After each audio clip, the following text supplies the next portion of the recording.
please.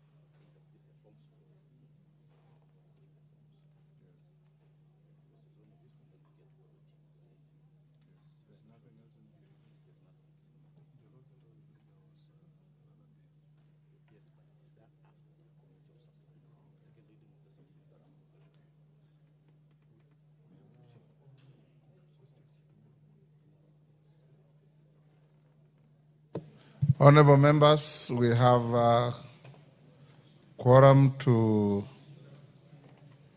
start our business, and I want to direct the House as follows. Apart from the laying of papers, we'll have no preliminaries so that we go to the main business of the day. All members with the statements, and there are many, I have directed for all of them to be selected for tomorrow morning. So if you have any statement request or for the chair's response, we'll start with that tomorrow at 10 in the morning. So for this afternoon, the only statement we'll have is the usual Thursday majority leader's statement from the House Business Committee.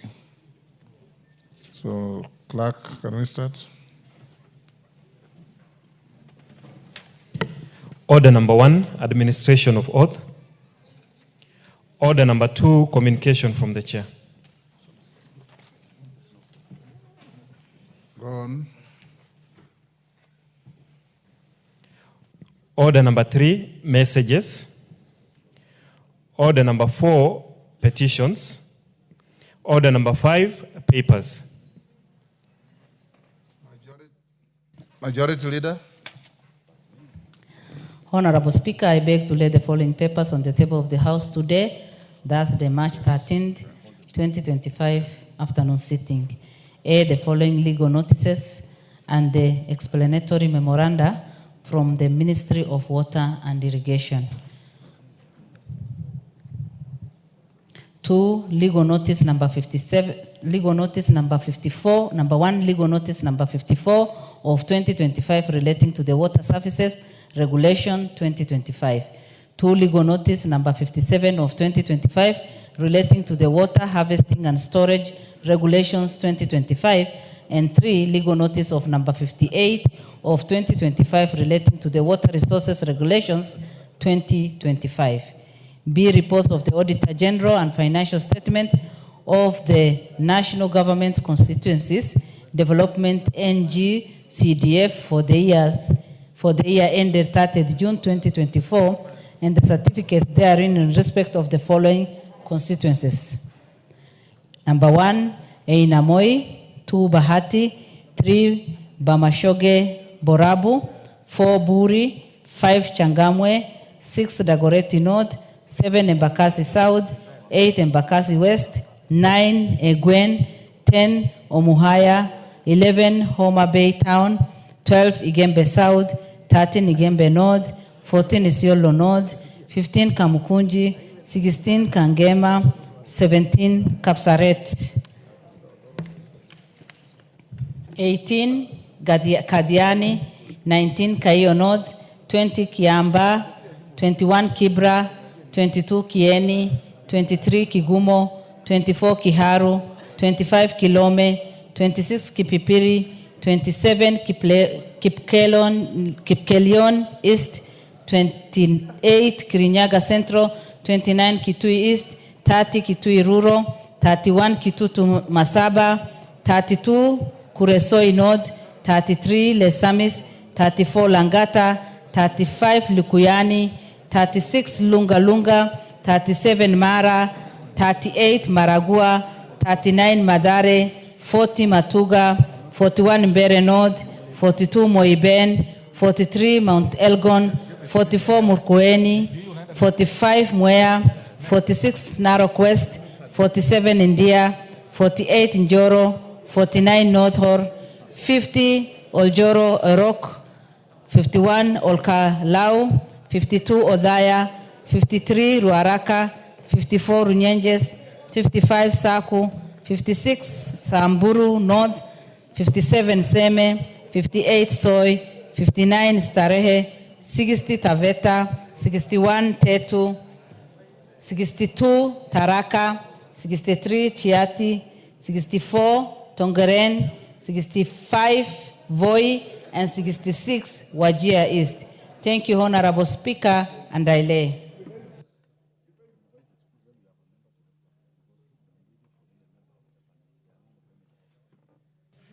Chairperson, Departmental Committee on Finance and National Planning. Finance, Majority Leader. Majority Leader. Where is the Chairperson, Departmental Committee on Finance and National Planning? He must be finalizing on the amendments on the insurance, Honorable Speaker. Okay, we'll skip that. Next order. Order number 6, notices of motion. Same chair is not here. Order number 7, questions and statements. I say the only statement that I'll allow is the majority leader's usual statement, but majority leader before that, take your seat. Honorable members, allow me to recognize a delegation from the National Assembly of Zambia. I wish to introduce to you a delegation from the National Assembly of Zambia, comprising of members of the Steering Committee on the Establishment of the Parliamentary Institute of Zambia, who are seated in the Speaker's row. They are, and when I mention you, honorable members, you stand up for acknowledgement. Honorable Malungo Chisangano MP, First Deputy Speaker and Chairperson and Leader of Delegation. Honorable Stephen Kambiongo MP, Member. Honorable Machila Jamba MP, Member. Honorable Remember Mutale MP, Member. Honorable Anthony Kasandwe MP, Member. Honorable Harry Kamboni MP, Member. And Cecilia Sikatele, Deputy Clerk, Corporate Affairs. Honorable members, the delegation accompanied by 5 other officers from the National Assembly of Zambia is visiting our parliament for a week-long benchmarking visit at the Center for Parliamentary Studies and Training, CPST. On my behalf and that of the National Assembly of Kenya, I welcome them to the House of Parliament and wish them fruitful engagement during their stay in the country. I know Honorable Soro has asked me for a minute to acknowledge them, but let me finish acknowledging these schools. In the public gallery, we have Mirangine Secondary School from Olkalau, Nyandarua. Can you acknowledge your visitors, honorable members? Rarakwa Girls School from Kigumo, Muranga. Olare Secondary from Ainabkoi, Wasingishu. Ngorika Secondary School from Olkalau, Nyandarua. In the Speaker's Gallery, we have law students from Kenyatta University, Westlands, Nairobi. St. Anne's Muthale Girls from Kitui West, Kitui. And Alliance High School from Kikuyu, Kiambu. Now, Majority Leader, you are biased. You're cheering Alliance much louder than the rest of the visiting schools. I have been requested by two members, Honorable Gisairo, to welcome the Kenyatta University students and Honorable Osoro to acknowledge our visitors from Zambia. You do so, Gisairo, on behalf of yourself and the House for all the schools visiting today. Thank you, Honorable Speaker. You have a minute to do that. Honorable Speaker, the students of Kenyatta University cornered me as I was walking out of a church service and demanded some questions about the work of Parliament. I took some time to explain to them, and I also welcomed them to come to this house so that they're able to understand and have a real feel of what legislators do. So we welcome into this house, and over and above that, Honorable Speaker, also being an old boy of Alliance High School, I will take the opportunity also to welcome Alliance High School to this house, together with all the other schools that have come to be able to understand how the house functions and how we do our work.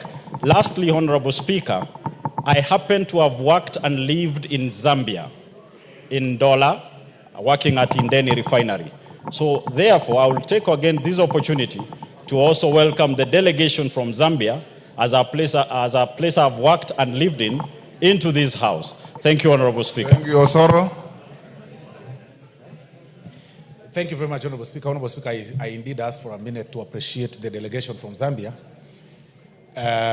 for the hospitality they accorded us when we visited them as the House Business Committee. Yes.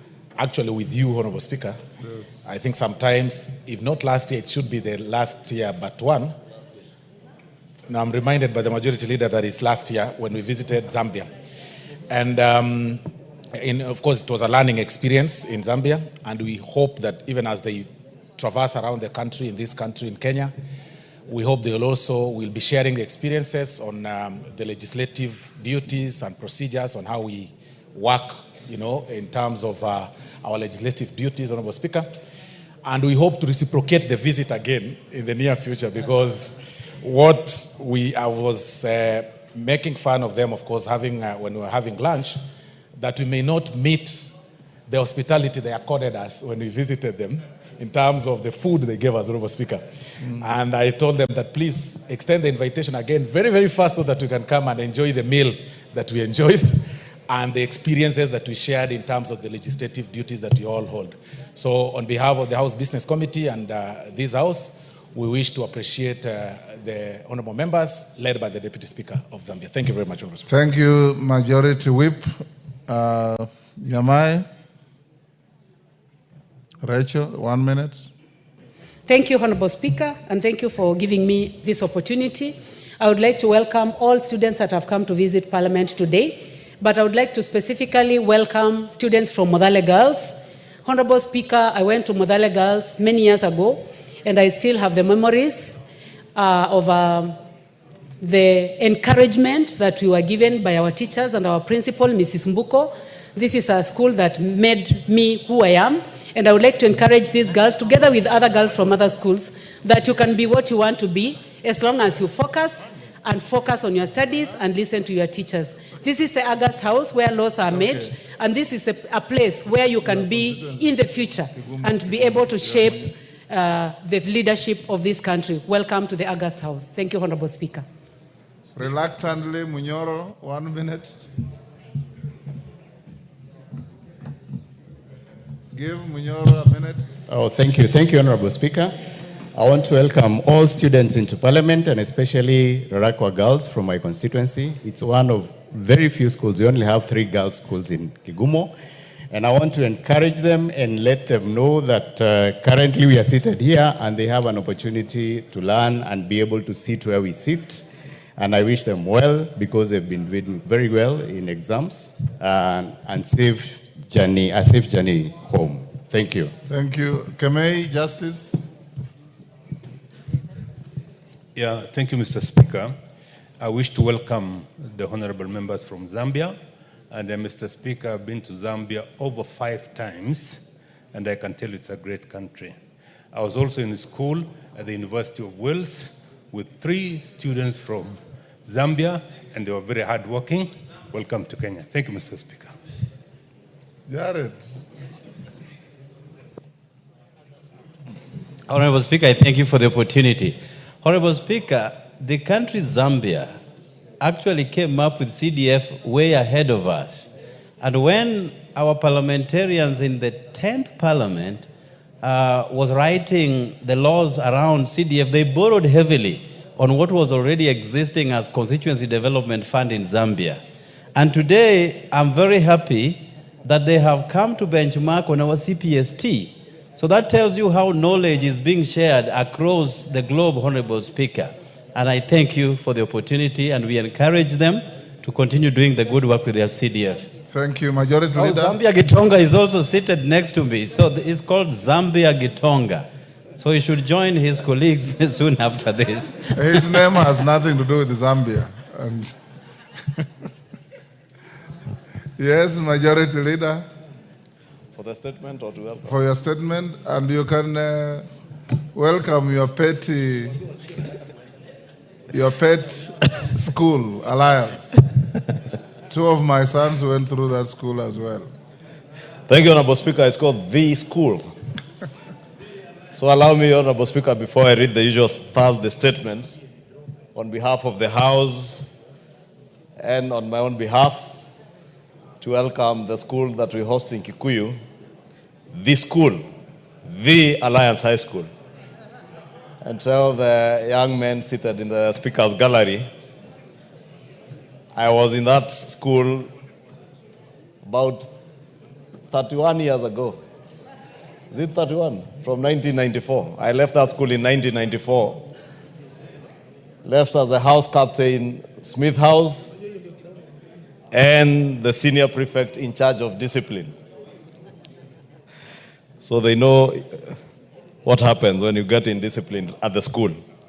Honorable Speaker, also allow me to recognize the other schools, the one from Kitui and the delegation from Zambia, Zambian Parliament. And it's true, as Honorable Sosoro says, we did visit the Zambian Parliament as members of the House Business Committee and were indeed accorded and very they good accorded hospitality. us a very good welcome. Very, very good, extremely good, Honorable Speaker. Yes. I happened to miss that opportunity to visit, Yes. but when the whip came back, Yes. he has always had stories about the Zambian Parliament and even how the parliamentarians live with constituency houses in the city of Lusaka. Therefore, we have a lot to learn also from them, even as they seek to learn from us on matters CPST.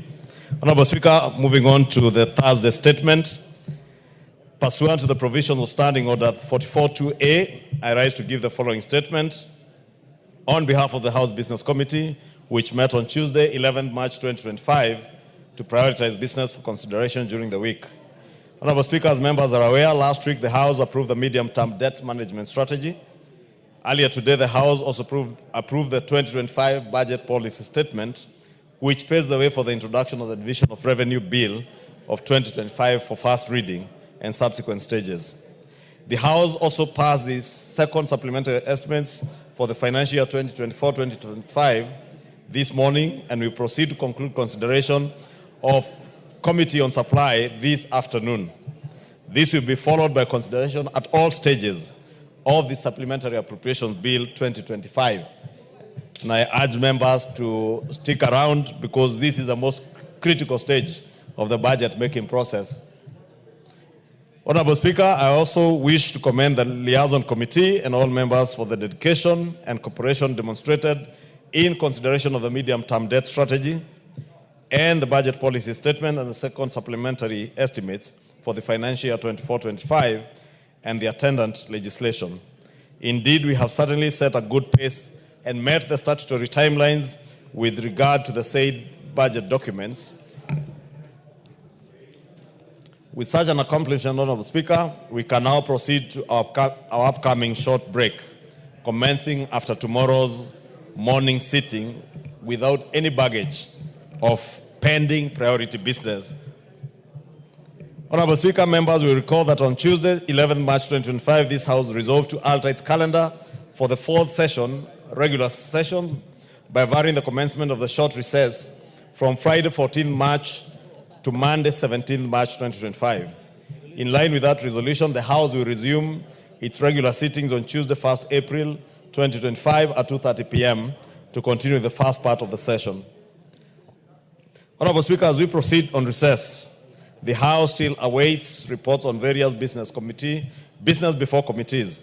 The recess period therefore gives committees, including those which have not been fully reconstituted, those that are still having elections pending, ample time to expedite consideration of business pending before them, including finalizing reports on bills, treaties, inquiries, and responses to statements, which will be brought to the House upon resumption from recess.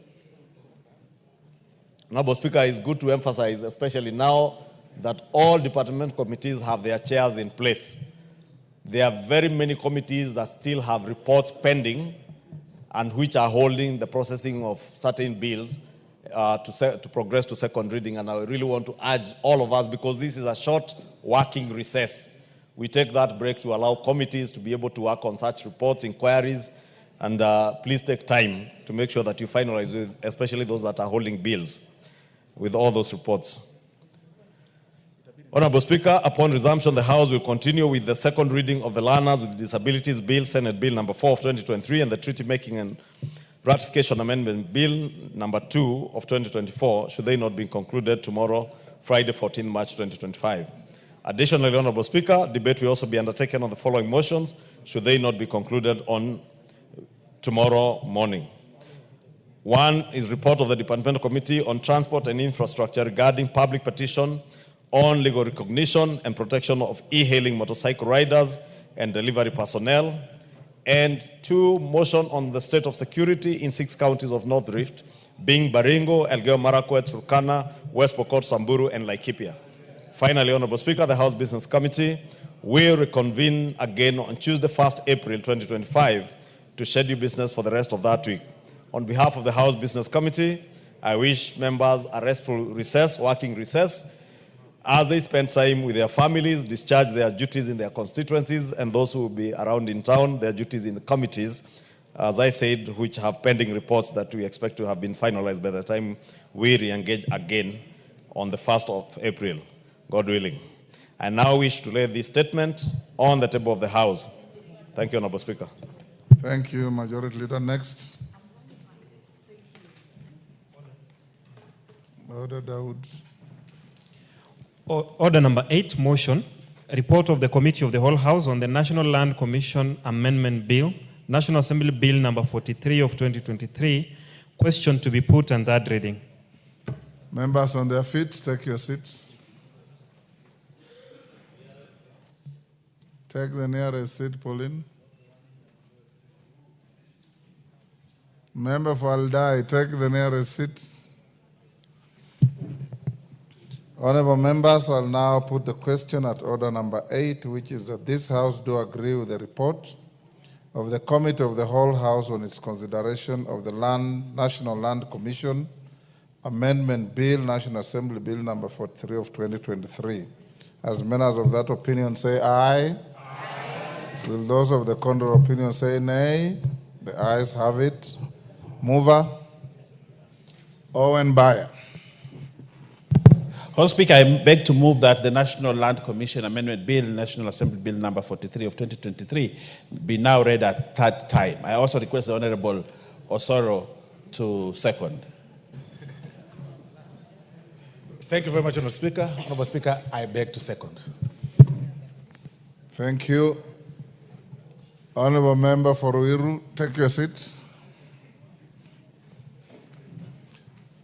Honorable members, I now propose the question, which is that the National Land Commission Amendment Bill, National Assembly Bill number 43 of 2023, be now read a third time. I put the question, and I confirm that we have quorum in the House to warrant a vote. And I now put the question, which is that the National Land Commission Amendment Bill, National Assembly Bill number 43 of 2023, be now read a third time. As members of that opinion say aye. Aye. Will those of the contrary opinion say nay? The ayes have it. A bill for an act of parliament to amend the National Land Commission Act and for connected purposes. Next order. Order number 9, Committee of Supply, second allotted day to resume from vote 1321. Honorable members, will you be upstanding? And even the students in the gallery, will you stand?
Order, members.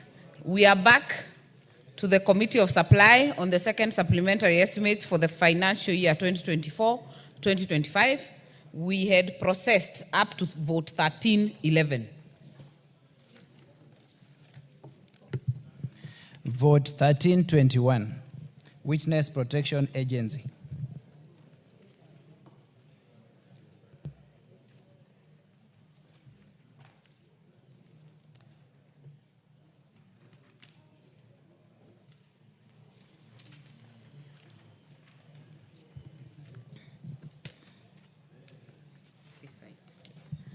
Honorable members, I propose the question that further to the Supplementary Appropriation Act 2024, the sum allocated to meet the expenditure current and development for the year ending 30th June 2025 in respect of vote 1321 be increased by a sum not exceeding Kenya shillings 26 million.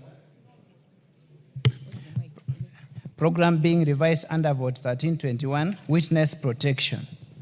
I propose the question that the program being revised under vote 1321 as read out and sums allocated in the schedule be approved.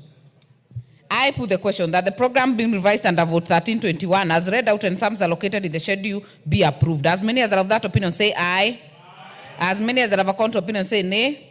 The ayes have it. I now put the question that further to the Supplementary Appropriation number 2, Act 24, the sum allocated to meet the expenditure for the year ending 30th June 2025 in respect of vote 1321 be increased by a sum not exceeding 26 million Kenya shillings. As many as are of that opinion say aye. As many as are of a contrary opinion say nay. The ayes have it. Vote 1331, State Department for Environment and Climate Change. I propose the question that further to the Supplementary Appropriation Act 2024, the sum allocated to meet the expenditure, recurrent and development for the year ending 30th June 2025 in respect of vote 1331 be increased by a sum not exceeding 619 million Kenya shillings. Programs being revised under vote 1331, Environment Management and Protection, and 2, General Administration, Planning and Support Services. I propose the question that the programs being revised under vote 1331 as read out and sums allocated in the schedule be approved.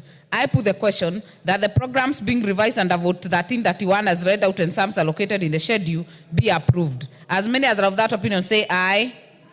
As many as are of a contrary opinion say nay. The ayes have it. I now put the question that further to the Supplementary Appropriation Act 2024, the sum allocated to meet the expenditure for the year ending 30th June 2025 in respect of vote 1331 be increased by a sum not exceeding 619 million Kenya shillings. As many as are of that opinion say aye. As many as are of a contrary opinion say nay. The ayes have it. Vote 1332, State Department for Forestry. I propose the question that further to the Supplementary Appropriation Act 2024, the sum allocated to meet the expenditure for the year ending 30th June 2025 in respect of vote of vote 1332 be reduced by a sum not exceeding 302,800,000 Kenya shillings. Programs being revised under vote 1332, forest development, management and conservation, general administration, planning and support services. I propose the question that the programs being revised under vote 1332 as read out and sums allocated in the schedule be approved. I put the question that the programs being revised under vote 1332 as read out and sums allocated in the schedule be approved. As many as are of that opinion say aye. As many as are of a contrary opinion say nay. The ayes have it. I now put the question that further to the Supplementary Appropriation Act 2024, the sum allocated to meet the expenditure, recurrent and development for the year ending 30th June 2025 in respect to vote 1332 be reduced by a sum not exceeding 302,800,000 shillings. As many as are of that opinion say aye. Aye. As many as are of a contrary opinion say nay. The ayes have it. Vote 2011, the Kenya National Commission on Human Rights. Does it have an amendment? No. No, it doesn't. I propose the question that further to the Supplementary Appropriation Act 2024, the sum allocated to meet the expenditure for the year ending 30th June 2025 in respect of vote 2011 be increased by a sum not exceeding 5 million Kenya shillings. Programs under vote 2011.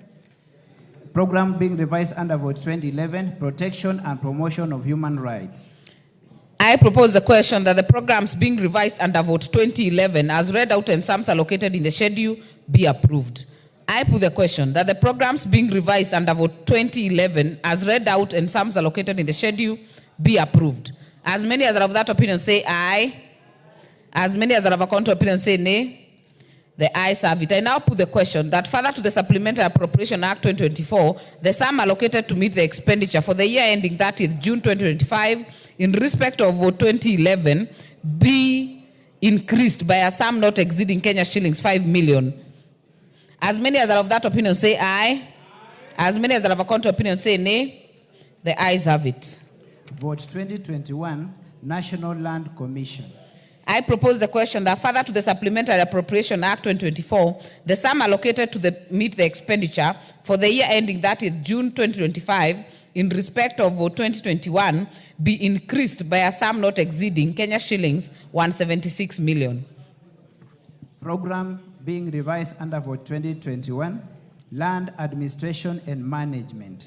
I propose the question that the programs being revised under vote 2021 as read out and sums allocated in the schedule be approved. Makali Mulu. Yeah, thank you so much, Honorable Chairperson.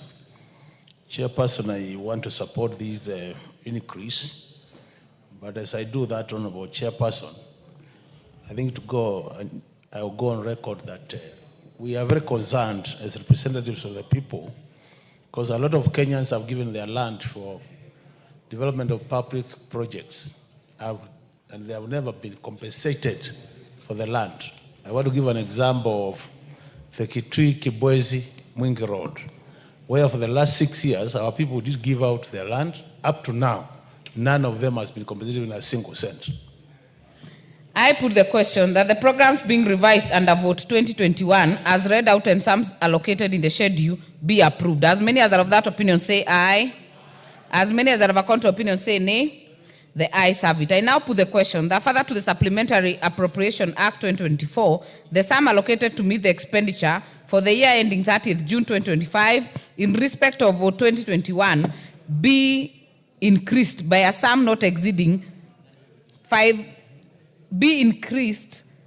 176 million Kenya shillings. As many as are of that opinion say aye. As many as are of a contrary opinion say nay. The ayes have it. Vote 2031, Independent Electoral and Boundaries Commission.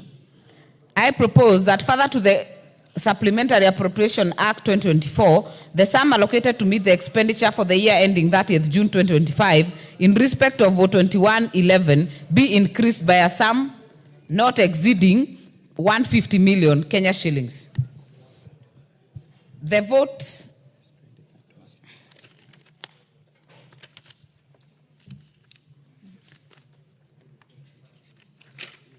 I don't have it.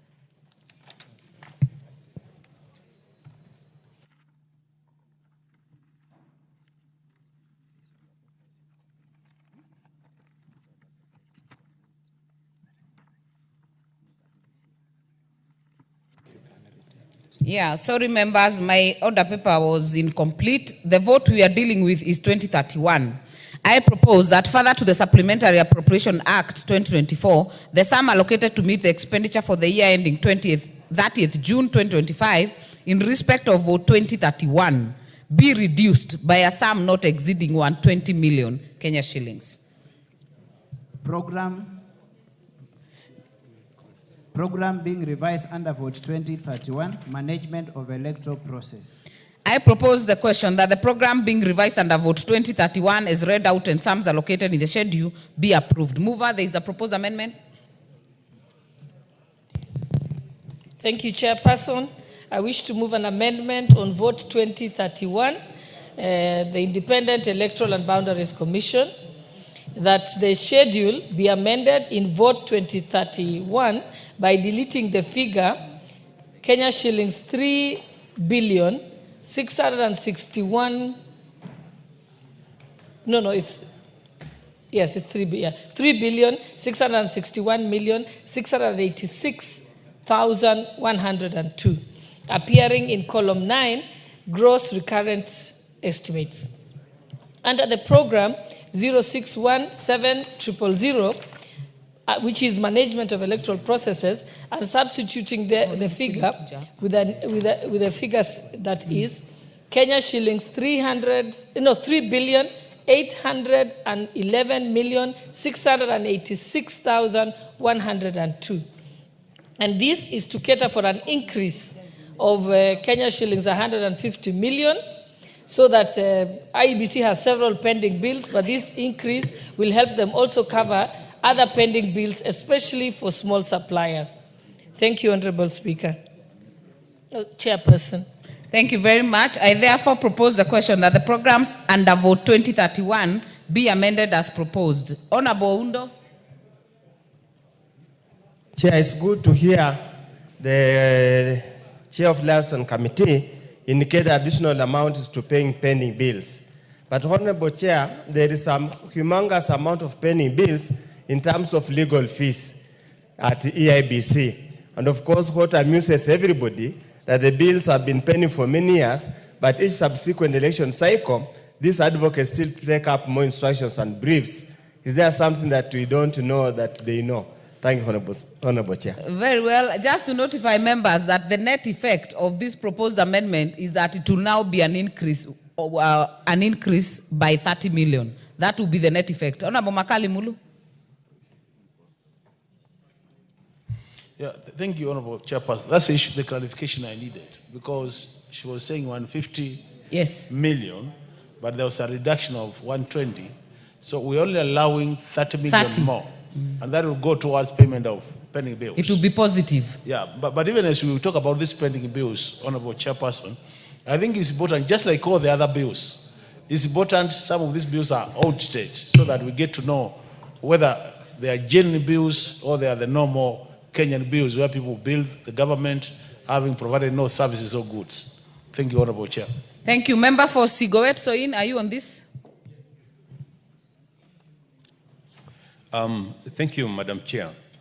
While I support the increase to the IBC, Madam Chair, we as Parliament must increasingly look at pending bills in all public institutions, particularly those bills that relate to lawyers and advocates, Madam Speaker.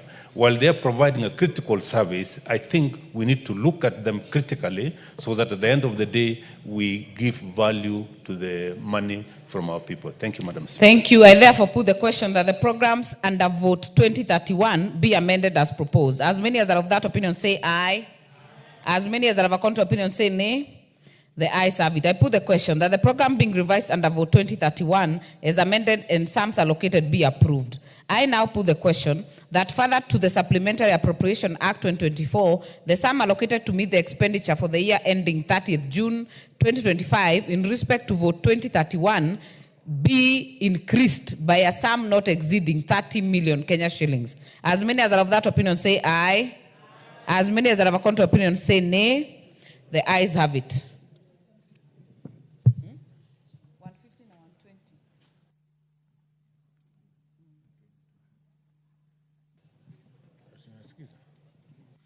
Vote 2061, the Commission on Revenue Allocation. I propose the question that further to the Supplementary Appropriation Act 2024, the sum allocated to meet the expenditure for the year ending 30th June 2025 in respect of vote 2061 be reduced by a sum not exceeding 6,276,461 Kenya shillings. Program being revised under vote 2061, intergovernmental relations, intergovernmental transfers and financial matters. I propose the question that the program being revised under vote 2061 as read out and sums allocated in the schedule be approved. I put the question that the programs being revised under vote 2061 as read out and sums allocated in the schedule be approved. I then put the question that further to the Supplementary Appropriation Act 2024, the sum allocated to meet the expenditure for the year ending 30th June 2025 in respect of vote 2061 be reduced by a sum not exceeding 6,276,461 Kenya shillings. As many as are of that opinion say aye. As many as are of a contrary opinion say nay. The ayes have it. Vote 2071, Public Service Commission. I propose the question that further to the Supplementary Appropriation Act 2024, the sum allocated to meet the expenditure for the year ending 30th June 2025 in respect of vote 2071 be increased by a sum not exceeding 92,342,795 Kenya shillings. Program being revised under vote 2071, General Administration, Planning and Support Services, Human Resource Management and Development, Governance and National Values. I propose the question that the programs being revised under vote 2071 as read out and sums allocated in the schedule be approved. I put the question that the programs being revised under vote 2071 as read out and sums allocated in the schedule be approved. As many as are of that opinion say aye. As many as are of a contrary opinion say nay. The ayes have it. I now put the question that further to the Supplementary Appropriation Act 2024, the sum allocated to meet the expenditure for the year ending 30th June 2025 in respect of vote 2071 be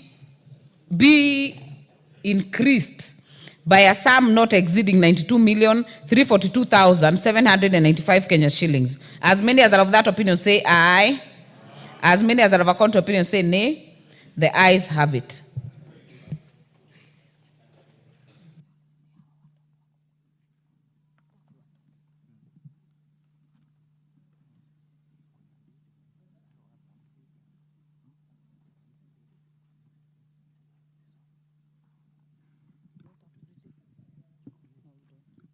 Vote 2081, Salaries and Remuneration Commission.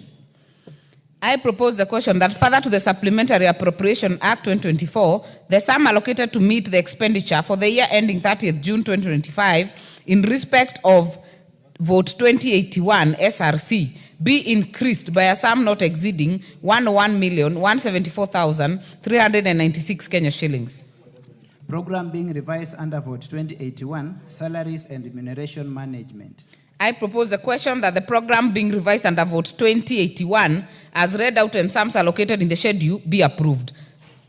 I put the question that the program being revised under vote 2081 as read out and sums allocated in the schedule be approved. As many as are of that opinion say aye. As many as are of a contrary opinion say nay. The ayes have it. I propose the question that further to the Supplementary Appropriation Act 2024, the sum allocated to meet the expenditure for the year ending 30th June 2025 in respect of vote 2081 be increased by a sum not exceeding 101,174,396 Kenya shillings. As many as are of that opinion say aye. As many as are of a contrary opinion say nay. The ayes have it. Vote 2091, Teacher Service Commission. I propose that further to the Supplementary Appropriation Act 2024, the sum allocated to meet the expenditure for the year ending 30th June 2025 in respect of vote 2091 be increased by a sum not exceeding 18,367,080,796 Kenya shillings. programs being revised under Vote 2091, teachers, resource management, governance and standards, and general administration, planning and support services. I propose the question that the programs being revised under Vote 2091, as read out and sums allocated in the schedule, be approved. Honorable Member for Funyula. Chair, the issue of teachers and TSA is a very emotive issue. Chair, I just want to go on record that in this country, we have P1 teachers who graduated all the way around 2010, 2015, who are yet to be fully absorbed. The question everybody wonders, will they get to retirement age before they benefit from the labors of their classroom, or what's the issue? Thank you, Honorable Chair. Member for Kitui Central, if you intend to speak, you put on your intervention. Yeah, thank you, Honorable Chairperson. Honorable Chairperson, 18 billion is a lot of money. And colleagues, as we approve these resources, we must demand fairness in promotion and recruitment. TSC has been very unfair to Kenyans. I think as a house, we must demand fairness in terms of promotion and recruitment. Very well. Member for Sigowet. Madam Chair, while I support, I want to join my colleagues in asking TSC to ensure that teachers who have served for a certain period of time must be promoted without any undue delay. And secondly, Madam Speaker, I join my colleagues in saying those who graduated way back in 2009, like in my constituency, and they are about 40-something years, Madam Speaker, TSC must take deliberate measures to ensure that these people are employed because they are almost due for retirement. Thank you, Madam Speaker. Very well. Member for Busia. You are Thank you, Madam Speaker. Yes. I'm here. Okay. Yes, I just want to also request that the additional money should be used to the purpose that it has been given for. I always see teachers, immediately they retire. They suffer roaming back and forth to the city and back to the remote areas, begging to get their pension on time. So I hope this time no one will die before seeing the fruits of their. Honorable Jerusha Momanyi. Thank you, Chair. I also want to support that the increased amount of money should go to promote the right teachers who have served for so long in the same job group. And when the promotions are done, they should be done fairly and be distributed equally throughout the country. Also, those who graduated a long time ago, especially the P1 teachers who have not been employed, they also need to be considered, bearing in mind that once somebody is above 45 years, they cannot be employed. Thank you. Thank you. I support. Nyamai. Thank you, Speaker. Yes, I support the increment, Honorable Chair. I would like also to say that we have teachers who are above 40 years. And we know that in public service, Honorable Chair, when someone gets to 45 years, they cannot be employed. So I also say that the Education Committee, during its oversight of this budget, should ensure that teachers who are above 40 years and are in our constituencies should be hired so that they do not reach 45 years, which will make them unemployable by public service. Thank you. We are all in support. I therefore put the question that the programs being revised under Vote 2091 as read out and sums allocated in the schedule be approved. As many as are of that opinion say aye. As many as are of a contrary opinion say nay. The ayes have it. I therefore put the question that further to the Supplementary Appropriation Act 2024, the sum allocated to meet the expenditure for the year ending 30th June 2025 in respect of Vote 2091 be increased by a sum not exceeding 18,367,080,796 Kenya shillings. As many as are of that opinion say aye. As many as are of a contrary opinion say nay. The ayes have it. Honorable members, before we go to the next vote, allow me to recognize in the Speaker's gallery students from Elbagon Secondary School in Molo constituency, Nakuru County, St. Adrian Kaewa School from Masinga constituency, Machakos County, and Harambe Comprehensive Makadara constituency, Nairobi, in the public gallery. On your behalf and of the House, we welcome them to the floor of this House, to the House to observe the proceedings of the House. Vote 2111, Auditor General. I propose the question that further to the Supplementary Appropriation Act 2024, the sum allocated to meet the expenditure for the year ending 30th June 2025 in respect of vote 2111 be increased by a sum not exceeding 150 million Kenya shillings. Program being revised under vote 2111, Audit Services. I propose the question that the program being revised under vote 2111 as read out and the sums allocated in the schedule be approved. Honorable Nyikal.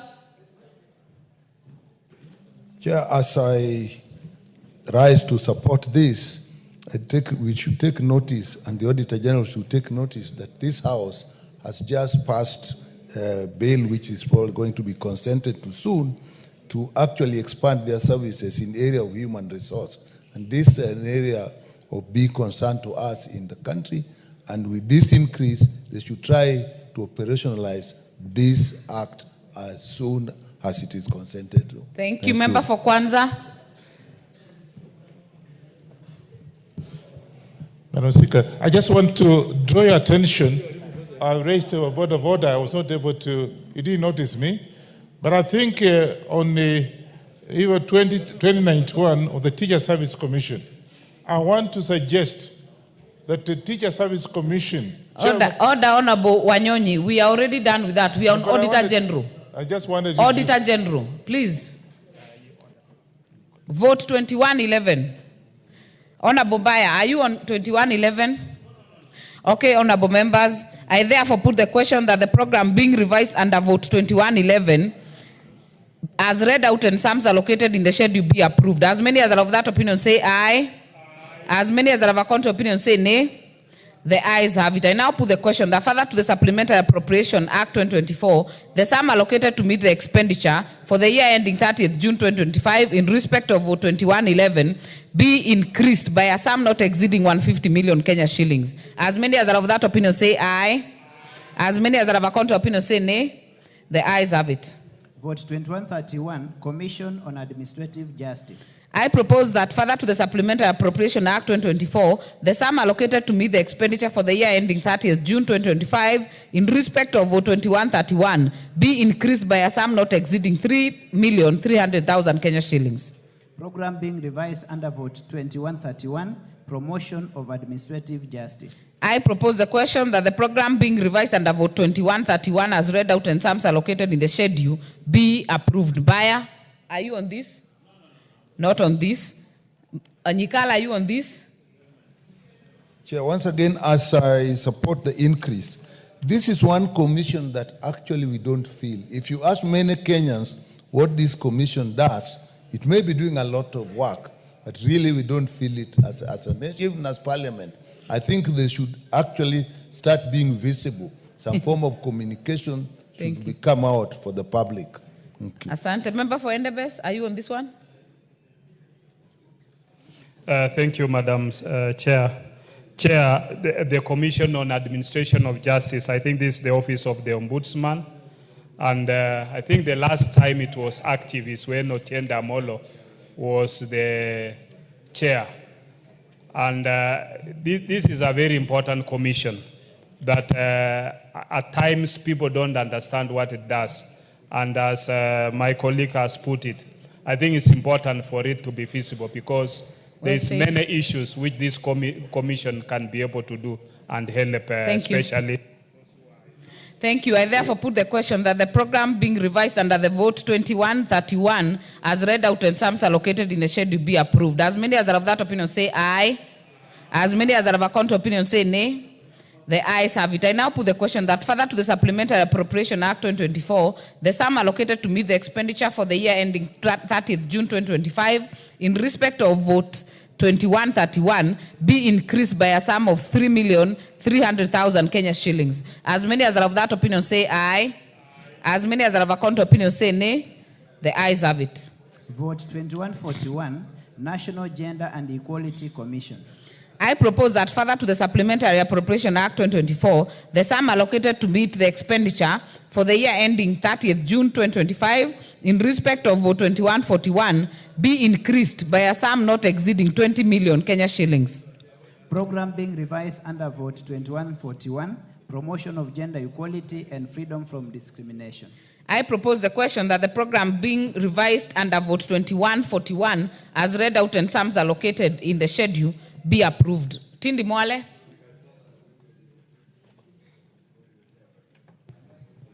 Madam Speaker, I rise to support for us to attain gender equality. I support the increase. Thank you. I therefore, Kainan. Thank you, Madam Chair. Madam Chair, this is a very important commission. Right now, taking into account that there's so many things, gender-based violence, so many challenges to our girls.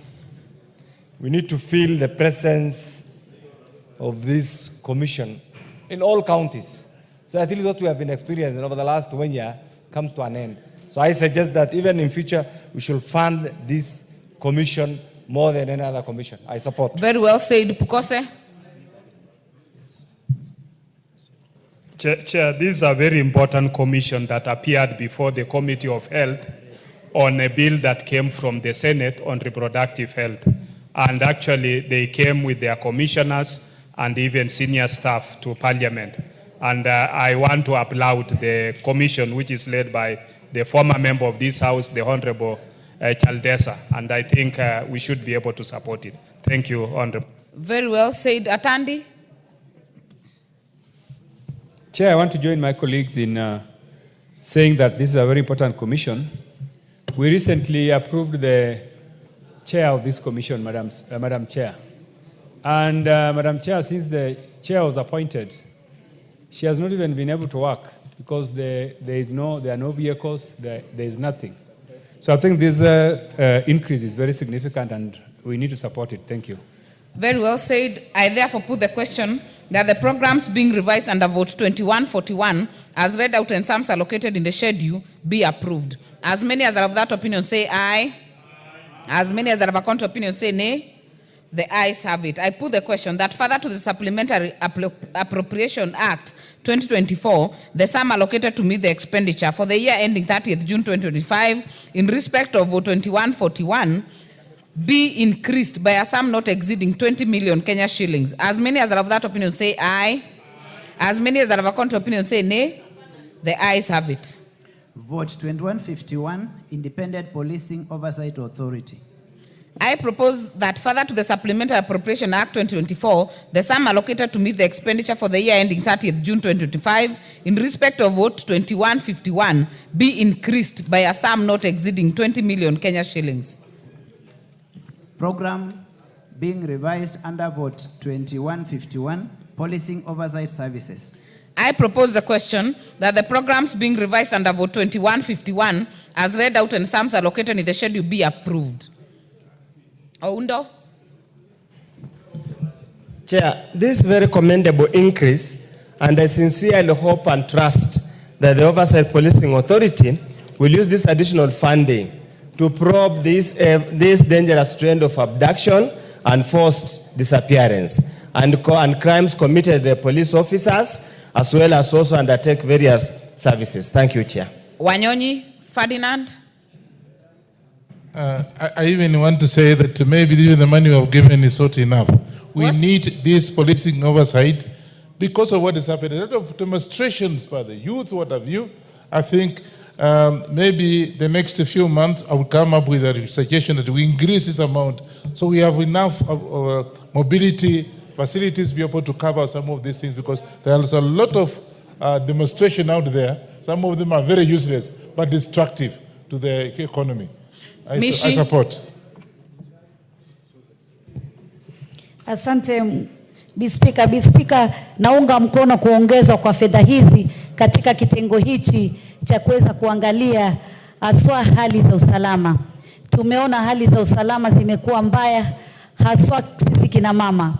Juzi na jana tumeona kina mama wengi wameuawa katika njia ambazo ni tatanishi. Kitengo hichi kikiongezwa fedha kitaweza hata kujisaidia kuweza kuwa na usafiri, manake mara nyingi wanakosa kuwa na usafiri. Vile vile pia katika kazi zao za kuhakikisha kwamba dhulma zimepungua na watu wamepata haki zao, zitaweza kuwawezesha. Kwa hivyo ni vizuri sana hizi fedha ziongezwe na pia ziweze kutumika ili wananchi wa Kenya wapate haki na tusiweze tena kuona haya maafa na dhulma ambazo tunaziona za kutekwa nyara, watu kuuawa na watu pia kupata dhulma kwa njia moja ama nyingine. Asante sana Bi Speaker. Bowen.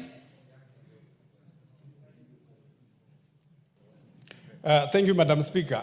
Madam Speaker, even as we increase the allocation to IPOA, the IPOA also need to work within the constitution and see what the functions of the police, what they are doing. Sometimes, Madam Speaker, police are being harassed by this IPOA who are actually, when they are doing their work. We saw a policeman last month in Narok when his hand was cut and the IPOA, they were still going for those policemen. Madam Speaker. We avoid debating, honorable members. We did that in the committee of second reading. Mboni. Madam Chair, I support this, but I think we also need to look at the Act and amend it and give this IPOA more powers, because to me they are just there making a lot of noise but doing nothing really. Thank you. I put the question that the programs being revised under the vote 2151 as read out and sums allocated in the schedule be approved. As many as are of that opinion say aye. As many as are of a contrary opinion say nay. The ayes have it. I now put the question that further to the supplementary appropriation 2024, the sum allocated to meet the expenditure for the year ending 30th June 2025 in respect of vote 2151 be increased by a sum not exceeding 20 million Kenya shillings. As many as are of that opinion say aye. As many as are of a contrary opinion say nay. The ayes have it. The judiciary, vote 1261, the judiciary. I propose the question that further to the Supplementary Appropriation Act 2024, the sum allocated to meet the expenditure for the year ending 30th June 2025 in respect of vote 1261 be increased by a sum not exceeding 820,710,165 Kenya shillings. Program being revised under vote 1261, dispensation of justice. I propose the question that the program being revised under vote 1261 as read out and sums allocated in the schedule be approved. Dawood. Thank you, Madam Chair. Madam Chair, I support this increment and I would wish the Chair of Budget will look into the next years. We increase enough money for judiciary because many courthouses in this country are at the stage where they are not complete. So for good justice, we need more money. Thank you. Barto. Madam Chair, I support. Given the situation in our courts, we have shortage of judges at all levels, so it will go a long way in improving the justice system. Thank you. I put the question that the programs being revised under vote 1261 as read out and sums allocated in the schedule be approved. As many as are of that opinion say aye. As many as are of that opinion say aye. As many as are of a contrary opinion say nay. The ayes have it. I now put the question that further to the Supplementary Appropriation Act 2024, the sum allocated to meet the expenditure for the year ending 30th June 2025 in respect of vote 1261 be increased by a sum not exceeding 820,710,165 Kenya shillings. As many as are of that opinion say aye. As many as are of a contrary opinion say nay. The ayes have it. Vote 2051, Judicial Service Commission. I propose the question that further to the Supplementary Appropriation Act 2024, the sum allocated to meet the expenditure for the year ending 30th June 2025 in respect of vote 2051 be increased by a sum not exceeding 98,980,000 Kenya shillings. Program being revised under vote 2051, Judicial Oversight. I propose the question that the program being revised under vote 2051 as read out and sums allocated in the schedule be approved. Honorable Atandi.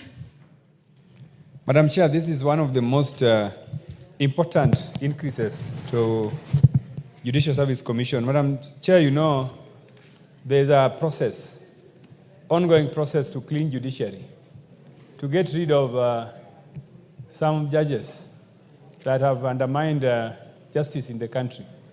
And therefore, this allocation is really, really important. I believe Judicial Service Commission, they're going to do a good job and to ensure that we have judges that are competent, that are qualified, and are not corrupt. Thank you. Therefore, I support. Kainan. Madam Chair, the Judicial Service Commission is the administrative arm of our justice system. We must fund them so that they can also hold the judges and other judicial officers to account. So there's need to fund this so that they can play their constitutional role effectively. I support.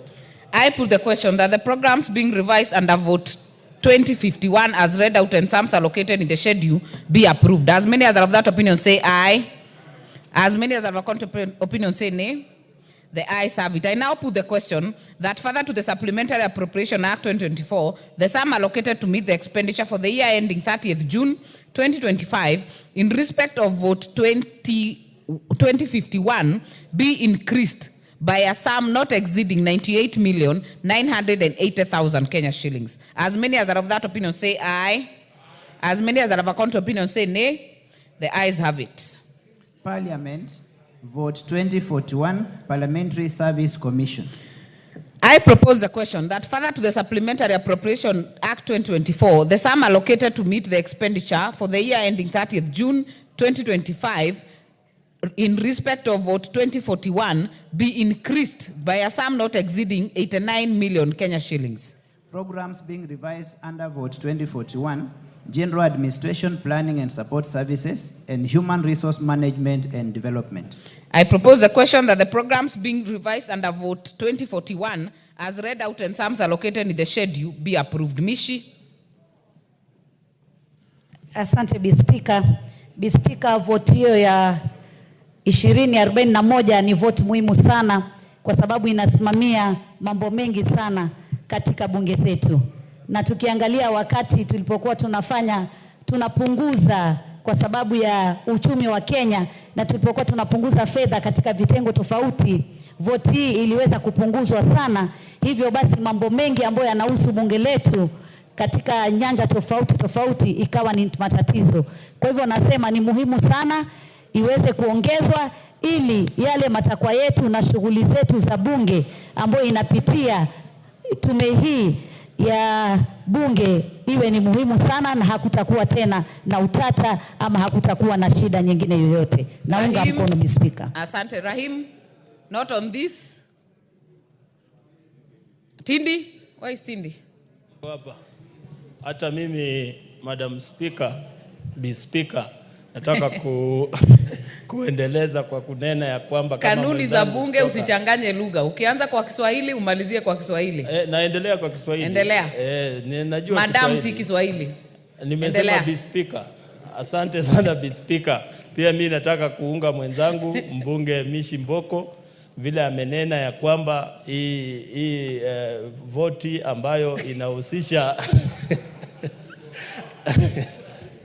ambayo inahusisha kikao ambayo inahusisha maneno ya bunge ni vizuri iongezwe ili tuone ya kwamba bunge inatekeleza jukumu lake ipasavyo. Asante sana. Asante, umejaribu. Nafikiri utakaa karibu na Mheshimiwa Mishi akuambie wapi anaweza tohoa na ni wapi huwezi tohoa. Mbunge wa Kainan, mbunge wa Eldas. Hata hiyo ni sawa tu. Hata hiyo Madam Chair. Mbunge wa Eldas. Yes, Madam Chair, PSC plays a very important role in the welfare of the members of parliament and members of staff. At times, when I look at the newspaper, it's like they assume members don't exist. So it's the high time, there's nothing to fear. Let's support the commission, let's support the commissioners because their work, without them, without the commission, there's no parliament. Therefore, there's need to support and fund more the commission so that they can undertake different activities on our behalf and our behalf of the staff. Thank you very much. Allow me to put the question that the programs being revised under vote 2041 as read out and sums allocated in the schedule be approved. As many as are of that opinion say aye. As many as are of a contrary opinion say nay. The ayes have it. I therefore put the question that the Supplementary Appropriation Act, that further to the Supplementary Appropriation Act 2024, the sum allocated to meet the expenditure for the year ending 30th June 2025 in respect of vote 2041 be increased by a sum not exceeding 89 million Kenya shillings. As many as are of that opinion say aye. As many as are of a contrary opinion say nay. The ayes have it. Vote 2042, National Assembly. I propose the question that further to the Supplementary Appropriation Act 2024, the sum allocated to meet the expenditure for the year ending 30th June 2025 in respect of vote 2042 be increased by a sum not exceeding 847,230,000 Kenya shillings. Program being revised under vote 2042, National Legislation, Representation and Oversight. I propose the question that the program being revised under vote 2042 as read out and the sums allocated in the schedule be approved. I put the question that the programs being revised under vote 2042 as read out and sums allocated in the schedule be approved. As many as are of that opinion say aye. As many as are of a contrary opinion say nay. The ayes have it. I now put the question that further to the Supplementary Appropriation Act 2024, the sum allocated to meet the expenditure for the year ending 30th June 2025 in respect of vote 2042 be increased by a sum not exceeding 847,230,000 Kenya shillings. As many as are of that opinion say aye. As many as are of a contrary opinion say nay.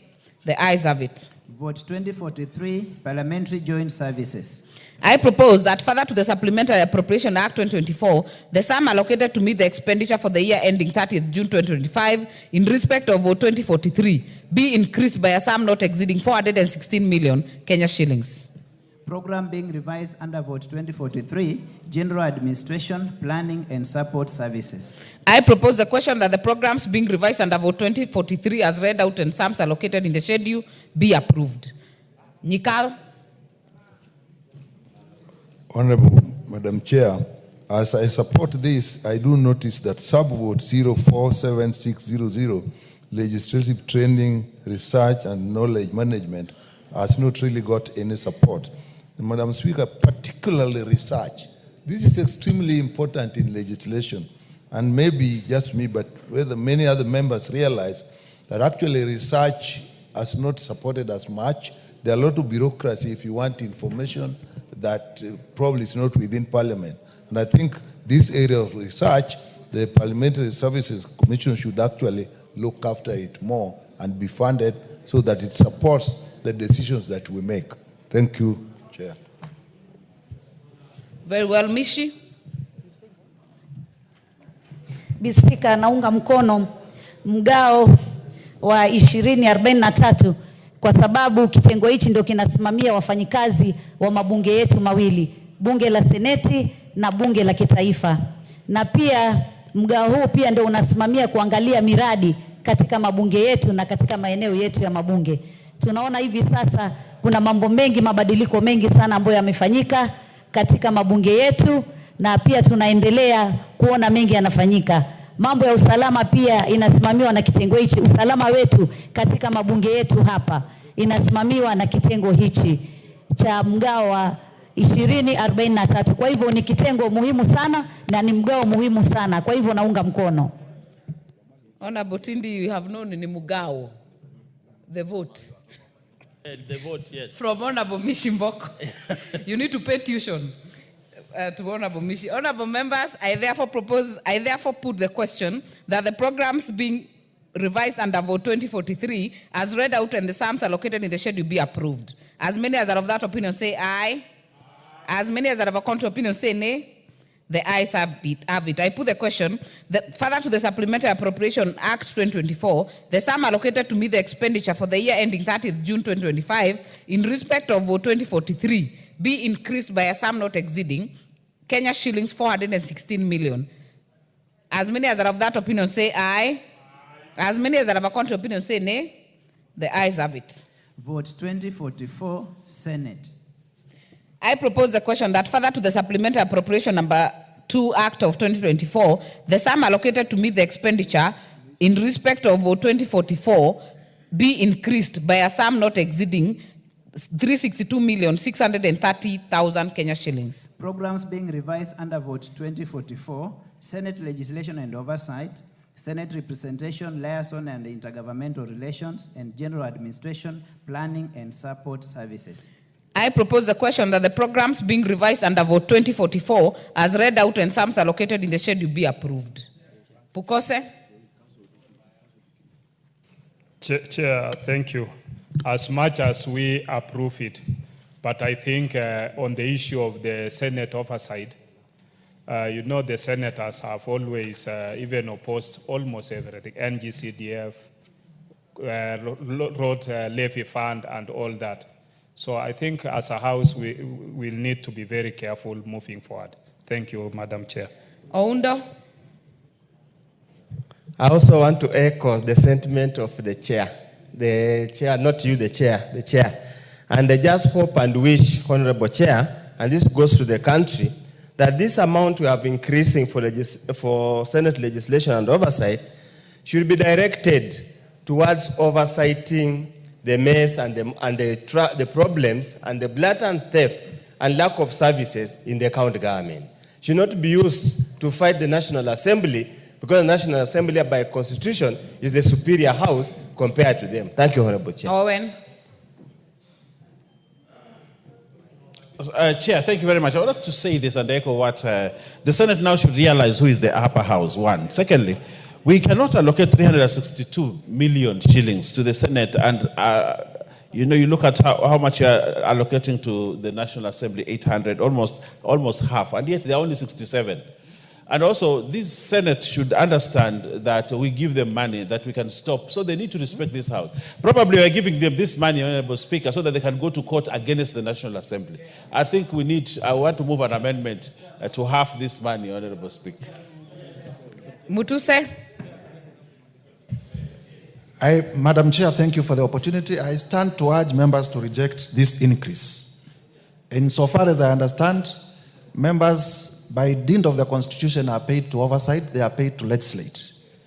What is this other extra monies going to do? Or is it another wastage? So thank you. Kainan? Madam Speaker, we need to think out of the box. The Senate is one of the houses of Parliament. And over the years, we have had serious perceptual jurisdictional conflict.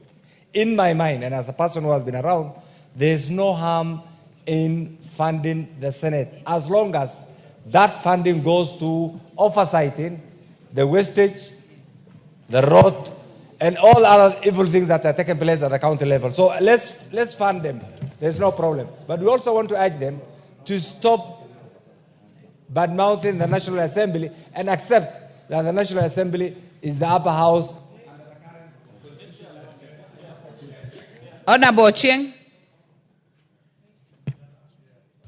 Thank you so much, Chair. Chair, I hear members, but Chair, the functions of Senate, some of them are not based on the numbers of members in the Senate. There are things that would be done by Senate or National Assembly regardless of the number of members there. We should stop this obsession with trying to cut the Senate down. If Senate deserves resources for it to do its work, let's fund the Senate. I mean, we should stop these small wars. Nyamai? Chair, I support this amendment that these senators now need to rise to the occasion and go and oversight the projects that are being implemented in the counties. There is so much rot. There is so much failure to implement projects that have been financed. So it's time for them to go and oversight. Honorable Speaker, Chair, I would like also to say that the Senate also needs to be kind to the National Assembly. They keep saying no to everything National Assembly. But today we are saying yes, let them be financed, but let them go out there and oversight the counties and ensure that projects are being implemented.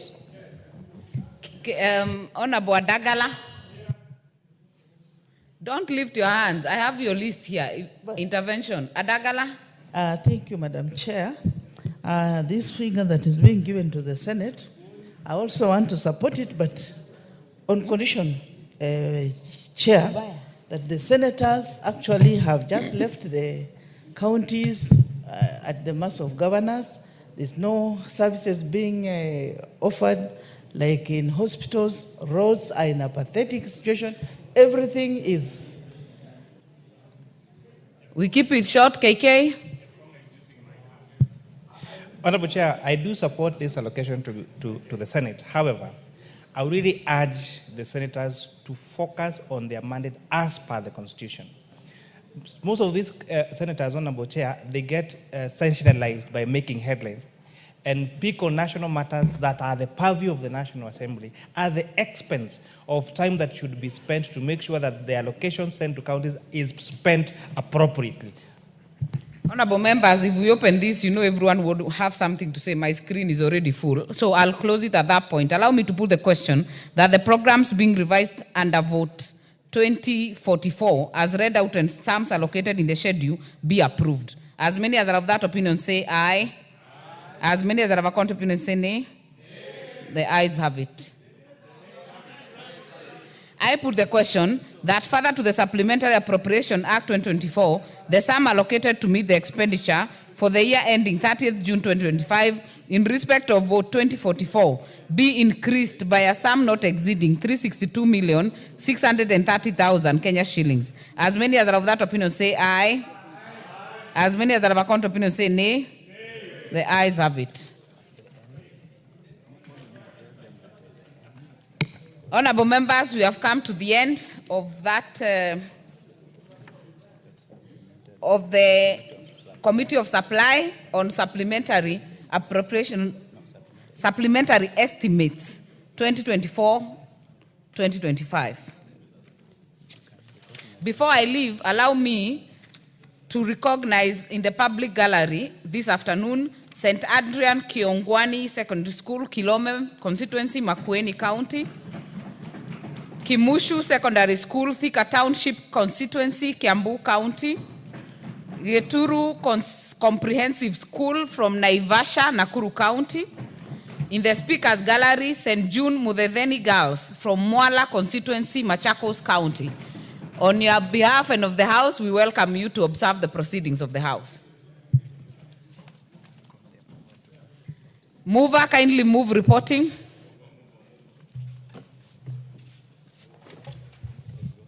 Thank you, Chairperson. Honorable Chairperson, I beg to move that the Committee of Supply do report to the House its consideration of the second supplementary estimates for the financial year 2024-2025 and its approval thereof with amendments. Thank you, Chairperson. Thank you very much. I therefore put the question, which is that the Committee of Supply do report to the House its consideration of the second supplementary estimates for the financial year 2024-2025 and its approval thereof with amendments.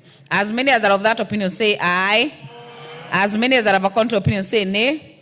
The ayes have it. Mr. Speaker.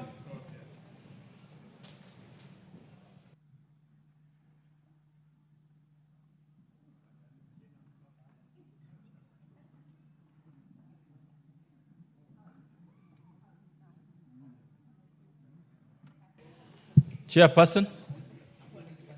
Chairperson. Chairperson.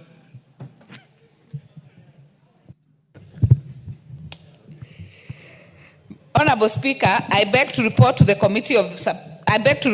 Committee of Supply has considered the second supplementary estimates for the financial year 2024-2025 and approved the same with amendments. And pursuant to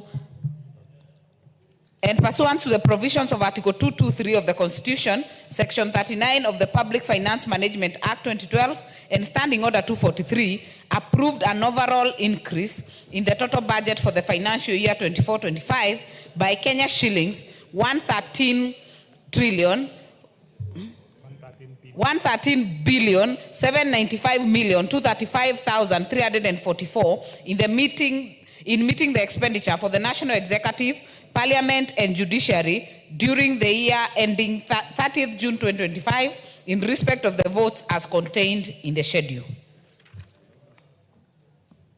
Mover. The Honorable Madam Speaker.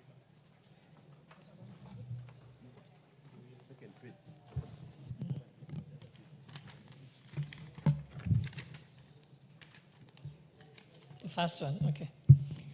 Honorable Speaker, I beg to move that the House do agree with the report of the Committee of Supply in its consideration of the second supplementary estimates for the financial year 2024-2025 and pursuant to the provisions of Article 223 of the Constitution and Section 39 of the Public Finance Management Act 2012 and Standing Order 243, approved an overall increase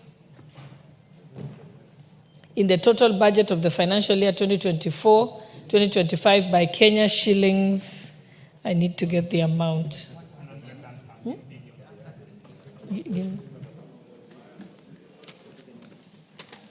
Of 113,797,235,344. In meeting the expenditure of the National Executive, the Parliament, and the Judiciary during the year ending 30th June 2025 in respect of the votes as contained in the schedule. I also request Honorable Pukose to second the motion. Honorable Pukose. Honorable Speaker, I second. You don't need to stand. Honorable members, I propose the question. Honorable members, I propose the question, which is that the House order. Honorable Kangogo, order. You will vote the wrong way because you're not listening. I propose the question, which is that the House do agree with the report of the Committee of Supply on its consideration of the second supplementary estimates for the financial year 2024-2025 and pursuant to the provisions of Article 223 of the Constitution of Kenya, Section 39 of the Public Finance Management Act 2012, and Standing Order 243, approved an overall increase in the total budget of the financial year 2024-2025 by Kenya shillings 113,797,235,344, in meeting the expenditure of the National Executive, Parliament, and Judiciary during the year ending 30th June 2025 in respect of the votes as contained in the schedule. Honourable members, there's an amendment. So, Honourable Speaker, I beg to move that the motion for agreement with the report of the Committee of Supply on its consideration of the second supplementary estimates for the financial year 2024-2025 be amended by inserting the words subject to recommittal of votes 1173 and 1174, and also request Honourable Owen Bayer to second the motion for recommittal. Before you second, go ahead. Go ahead. I second the motion for recommittal. Thank you. Thank you, honourable members. I propose the question, which is that the motion for agreement with the report of the Committee of Supply on its consideration of the second supplementary budget estimates for financial year 24-25 be amended by inserting the words subject to recommittal of votes 1173 and 1174. Did I put the question? Members, I now put the question, which is that the motion for agreement with the report of the Committee of Supply on its consideration of the second supplementary estimates of 2024-2025 financial year be amended by inserting the words subject to recommittal of votes 1173 and 1174. As many of that opinion say aye. Aye. As many of that opinion say nay. The ayes have it. Committee of Supply.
Honorable members, we are back for a very short 2 clauses. Vote 1173, State Department for Cooperatives. I propose the question that further to the Supplementary Appropriation Act 2024, the sum allocated to meet the expenditure for the year ending 30th June 2025 in respect of vote 1173 be reduced by a sum not exceeding 865,300,000 Kenya shillings. Program being revised under vote 1173, Cooperative Development and Management. I propose the question that the program being revised under vote 1173 as read out and the sums allocated in the schedule be approved. There is a proposed amendment. Who is moving the amendment? Mover. Thank you, Chairperson. I wish to move an amendment in vote 1173, that State Department for Cooperatives, by deleting the figure 4,830,408,765 in column 9, which is the gross current estimates under the program 0304000, which is Cooperative Development and Management, and substituting therefore, the figure, Kenya shillings, 5,330,408,765. Thank you, Chairperson.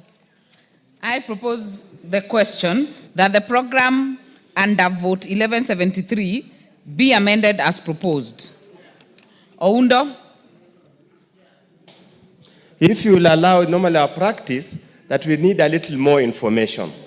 She has clearly said she's substituting. We need to know exactly, specifically to the common mwananchi, what is it are we talking about? Because if you talk about cooperative development and management, what does it to mwananchi? What is it? Let the mover explain clearly and why. Thank you. Majority Leader. Chair, just for information, it's just an error that was there. Instead of reducing the vote by 500 million, it was reduced by 500,000. Typographical error that we are correcting, even the subsequent one that will be moved. It is tidying up. Therefore, I will put the question that the program under vote 1173 be amended as proposed. As many as are of that opinion say aye. As many as are of a contrary opinion say nay. The ayes have it. I now put the question that the program being revised under vote 1173 as amended and sums allocated be approved. I therefore put the question that further to the Supplementary Appropriation Act 2024, the sum allocated to meet the expenditure for the year ending 30th June 2025 in respect of vote 1173 be reduced by a sum not exceeding 365,300,000 Kenya shillings. As many as are of that opinion say aye. As many as are of a contrary opinion say nay. The ayes have it. Vote 1174, State Department for Trade. I propose the question that further to the Supplementary Appropriation Act 2024, the sum allocated to meet the expenditure for the year ending 30th June 2025 in respect of vote 1174 be increased by a sum not exceeding 2,433,580. No, I'll take that again.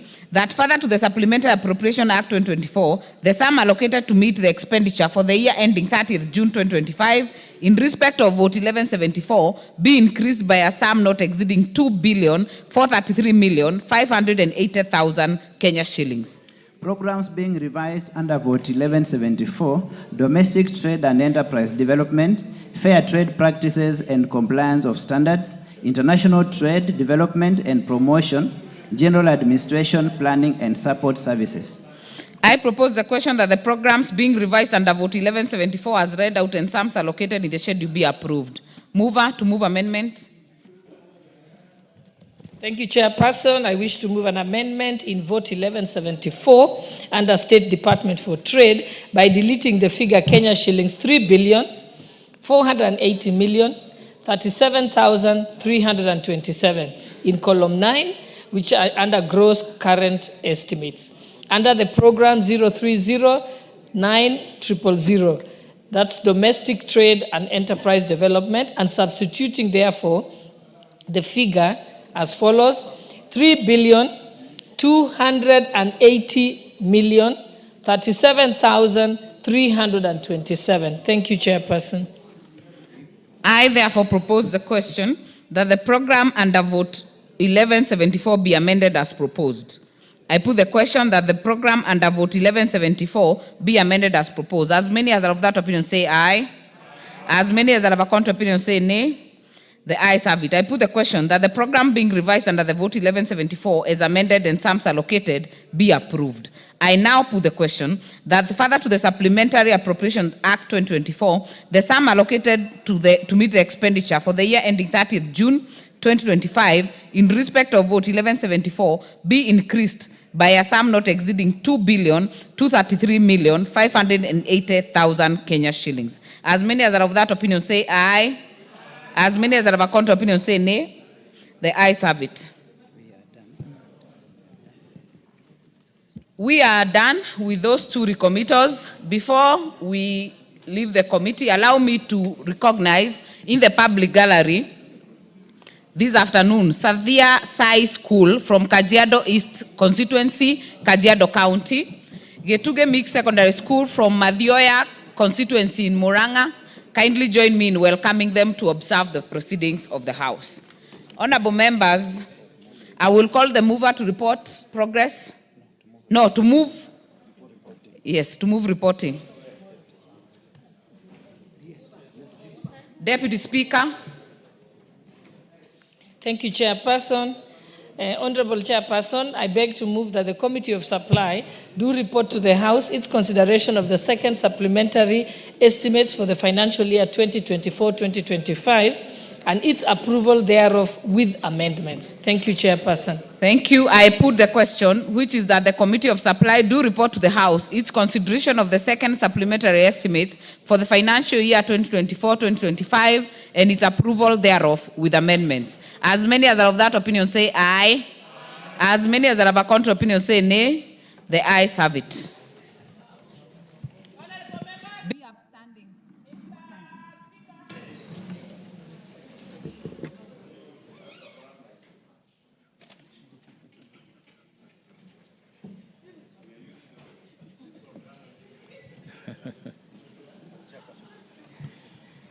Honourable members,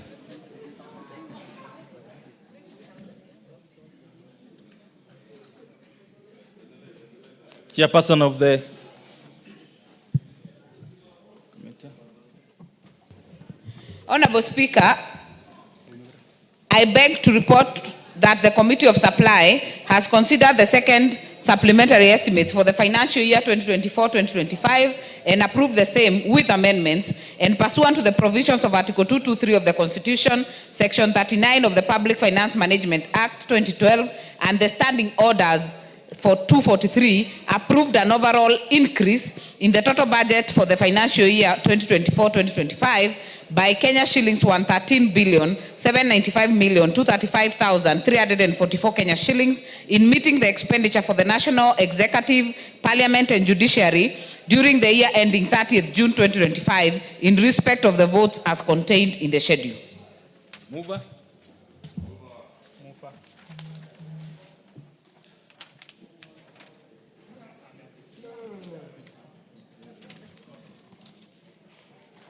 Honorable Speaker, I beg to move that the House do agree with the report of the Committee of Supply in its consideration of the second supplementary estimates for the financial year 2024-2025 and pursuant to the provisions of Article 223 of the Constitution and Section 39 of the Public Finance Management Act and 2012 and Standing Order 243, approved an overall increase in the total budget for the financial year 2024-2025 by Kenya shillings 113,797,235,344 in meeting the expenditure for the National Executive, Parliament, and the Judiciary during the year ending 30th June 2025 in respect of the votes as contained in the schedule. And I now ask Honorable Chepkonga to second the motion. Mr. Speaker, I second.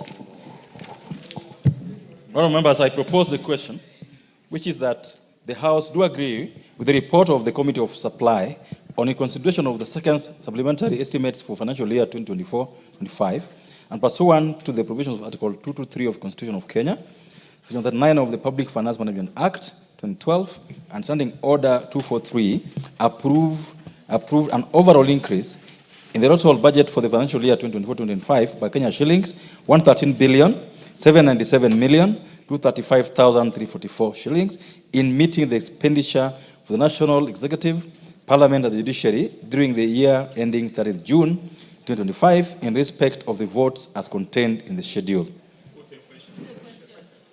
Well, members, that's a feeling, and therefore then put the question, which is that the House do agree with the report of the Committee of Supply on its consideration of the second supplementary estimates for financial year 2024-25, and pursuant to the provisions of Article 223 of the Constitution of Kenya, Section 39 of the Public Finance Management Act 2012, and Standing Order 24A, approve an overall increase in the total budget for the financial year 2024-25 by Kenya shillings 113,797,235,344 in meeting the expenditure for the National Executive, Parliament and the Judiciary during the year ending 30th June 2025 in respect of the votes as contained in the schedule. As many other opinions say aye. Aye. As many other opinions say nay. The ayes have it. Next order. Order number 10, the Supplementary Appropriation Bill, National Assembly Bill number 8 of 2025, second reading.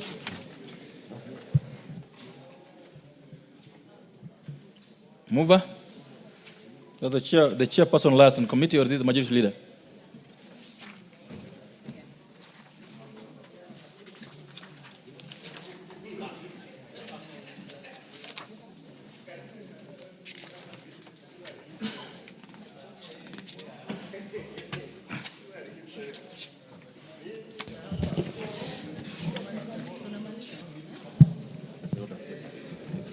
Honourable Speaker, I beg to move that the Supplementary Appropriation Bill, National Assembly Bill number 8 of 2025, be now read a second time. Honourable Speaker, everything that we said during debate on the report of the committee yesterday is what I would risk repeating today on this appropriations bill, because it is an exact replica of what we've just done in the Committee of Supply. And Honourable Speaker, I will not have anything to add other than what I said yesterday. And in the interest of time, Honourable Speaker, just to remind us, including my good friend Professor Undo, that we have the iftar dinner this evening at 5 p.m. And therefore, in order not to repeat ourselves, I would urge that we do support this appropriation bill. It is just actualizing what we have done in Committee of Supply. So everything we say is just to be a repetition, Honourable Speaker. And with that, I beg to move and request Honourable Professor Undo to second. Correct. Thank you, Honourable Chair. I stand to second. As I second, I just want to put 2 points straight at home. One, we are fairly late in the financial year. I just hope and pray that the money meant for development projects will be absorbed, will not be lost or taken back. Secondly, we also just hope and pray that whatever has been appropriated, there will be adequate mechanism to ensure the money is not wasted and is not lost. Finally, Honourable Speaker, I want to ask Parliament, the National Assembly, through the Clerk's office, can they produce a popular version of what we have passed here today, so that the common mwananchi, wherever they are, they can internalize and know these are the changes, these are the projects that stated, the supplementary budget and the kind of things, so that we move with the people at the same time. With those few remarks, I second. Honourable members, I propose the question that the Supplementary Appropriations Bill, National Assembly Bill number 8 of 2025, be now read a second time. Put the question. Members, I therefore put the question that the Supplementary Appropriations Bill, National Assembly Bill number 8 of 2025, be now read a second time. Will as many other opinions say aye? Aye. Will as many other opinions say nay? Ayes have it. A bill for an act of parliament to authorize the issuance of certain sums of money out of the consolidated fund and the application towards the service of the year ending on the 30th June 2025, and to appropriate those sums for certain public services and purposes.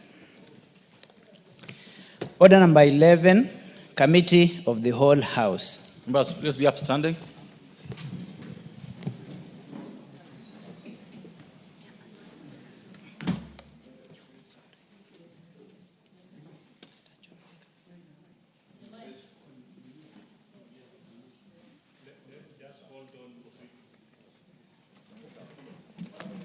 All members, this like the needle, this will not take long, and it won't be painful.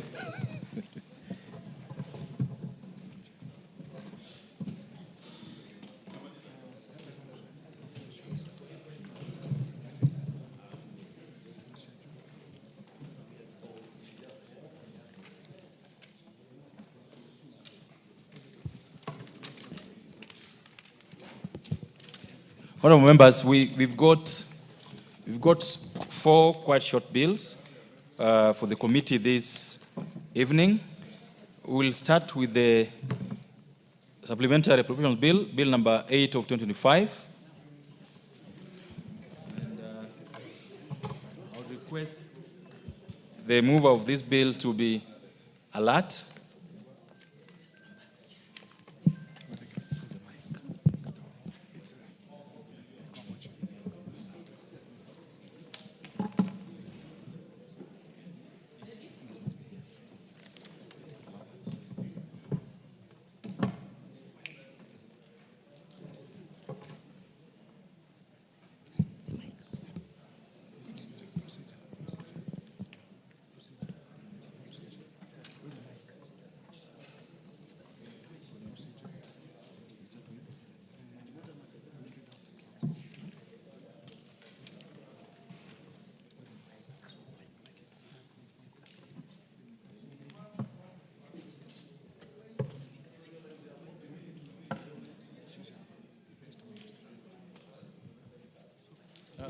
Who is doing this? Is this Majority Leader or Chairperson Lazen?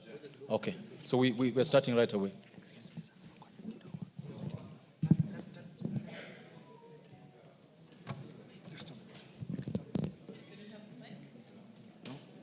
It's just 1 minute. You can take your seat for a minute.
this bill now.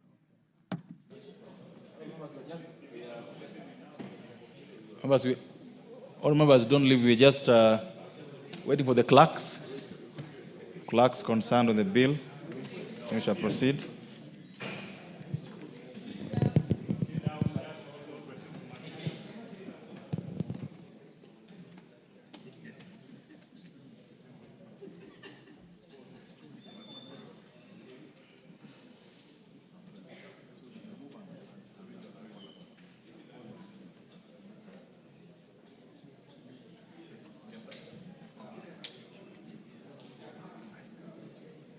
There's a mic here.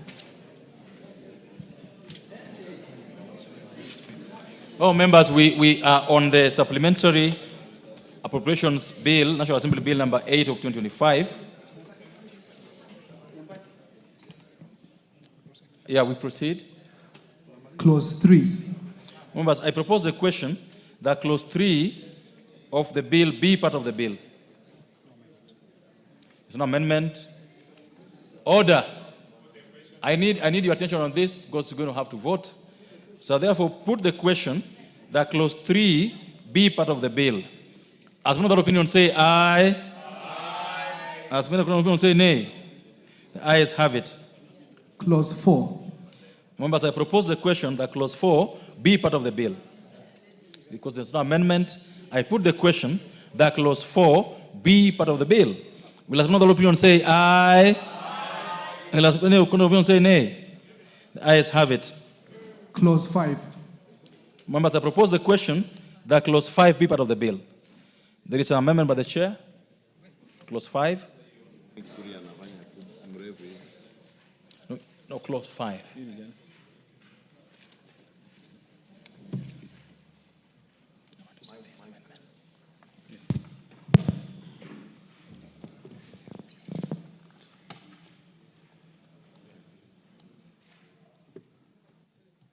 My card is, thank you. Honorable Chairperson, I wish to move an amendment to clause 5, and that is that the bill be amended by deleting clause 5 and substituting, therefore, the following new clause. The supply granted for the services of the year ending on 30th June 2025 in respect of votes R1014, R1016, R1054, R1091, R1112, R1162, R1173, R1202, R1203, R1212, R1311, R2061, D1032, D1065, D1071, D1094, D1104, D1109, D1112, D1122, D1135, D1162, D1176, D1177, D1185, D1212, D1261, D1332, and D2141 in accordance with the Appropriation Act 2024 and is reduced by the amount specified in the third column of the second schedule. Thank you, Chairperson. Thank you. Members, I propose the question that clause 5 be amended as proposed by the Chair of Liaison Committee.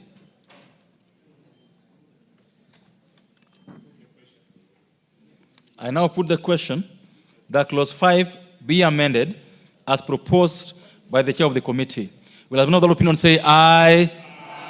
Will as many opinions say nay? The ayes have it. First schedule. I propose the question that the first schedule be the first schedule of the bill. I now put the question that the first schedule be the schedule of the bill.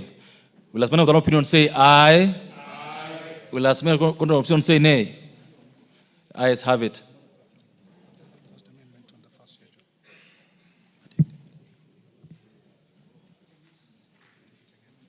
I'll take that again. I propose the question that the first schedule be the first schedule of the bill.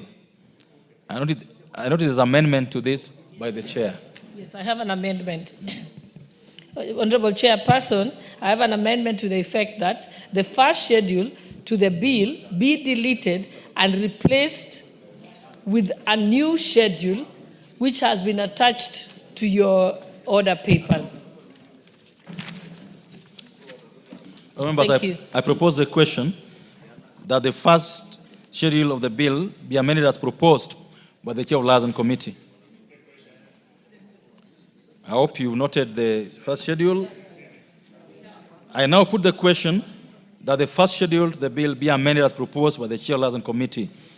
Will as many of that opinion say aye? Will as many of the opinion say nay? The ayes have it. Second schedule. Members, I propose that the second schedule be part of the bill. Again, this is an amendment. It's an amendment by the chair. Chair? Amend second schedule.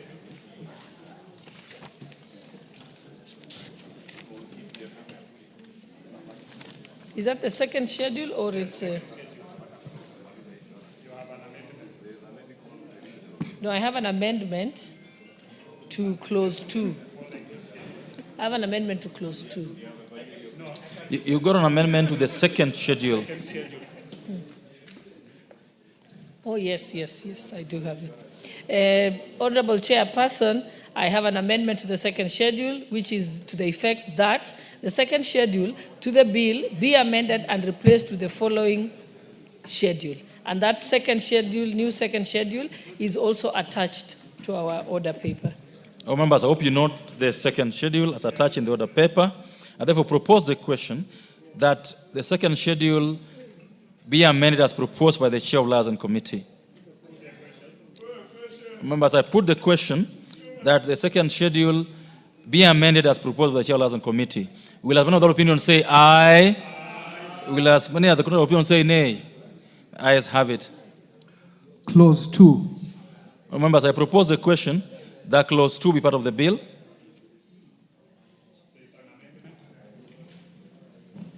The Honorable Chair. Honorable Chairperson, I wish to make an amendment to clause 2, and that is to the effect that clause 2 of the bill be amended by deleting the expression 122 billion 428,974,419 shillings, which is appearing before the words the sum of, and substituting thereof the expression with this 141 billion 974,194,096 shillings. Thank you, Chairperson. Thank you, honorable members. I propose the question that clause 2 be amended as proposed by the Chair of Liaison Committee. I now put the question that clause 2 be amended as proposed by the Chair of Liaison Committee. Will as many of that opinion say aye? Or as many of the opinion say nay? The ayes have it. Long title. I now...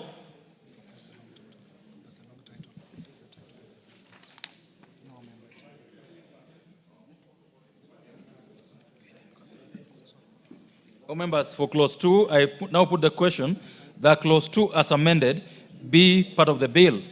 Will as many of the opinion say aye? Will as many of the opinion say nay? Ayes have it.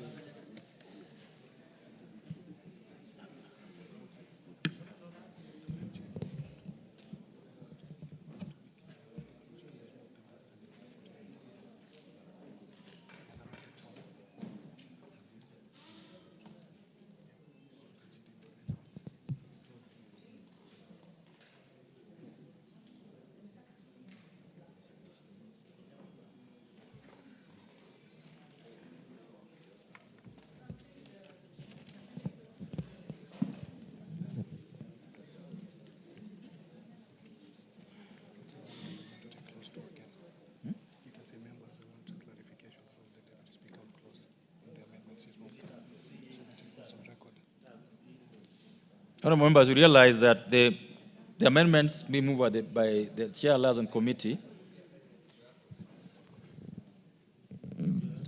are all being moved under Standing Order 48, and I would like the Chair Liaison Committee to be on the on record on the manner of those amendments. Okay. Yeah, thank you. I wish to confirm that the amendments that I have moved are in under Standing Order 48. Thank you, Chairperson. Thank you. Long title. Members, I propose the question that the long title be the long title of the bill. I now put the question that the long title be the long title of the bill. Will another opinion say aye? Will as many other opinion say nay? Ayes have it. Clause 1. Honourable members, I propose the question that clause 1 be part of the bill. Because there's no amendment, I now put the question that clause 1 be part of the bill. Will as many other opinions say aye? Will as many other opinions say nay? Ayes have it. We move reporting, Chairperson. The mover.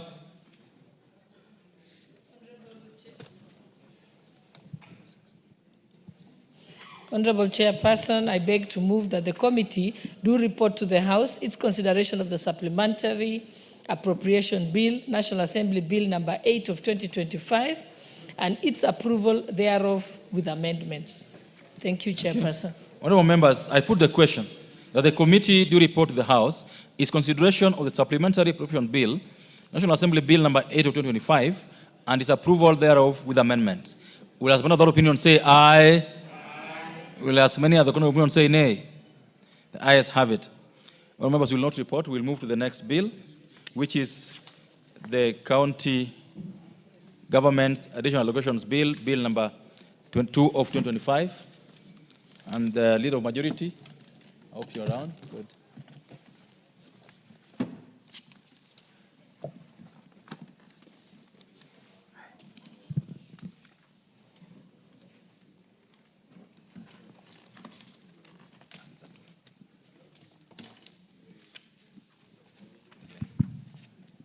Clauses 3 and 4. All members, I propose the question that clauses 3 and 4 of the County Government's Additional Allocations Bill be part of the bill. Because there's no amendment. I now put the question that clauses 3 and 4 be part of the bill. Will as many other opinions say aye? Will as many other opinions say nay? The ayes have it. Clause 5. Members, I propose the question that clause 5 be part of the bill. Chair, will I ask in committee? Majority Leader. Clause 5.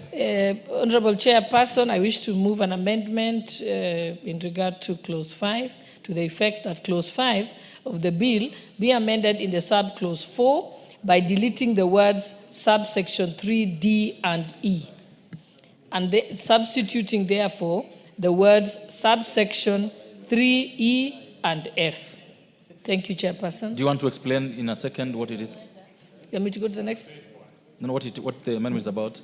Yes, it was just correction of the topographical errors. Yes, yes. Members, I propose the question that clause 5 be amended as proposed by the Chair of Liaison Committee. And I now put the question that clause 5 be amended as proposed by the Chair of Liaison Committee. Will as many other opinions say aye? Will as many other opinions say nay? The ayes have it.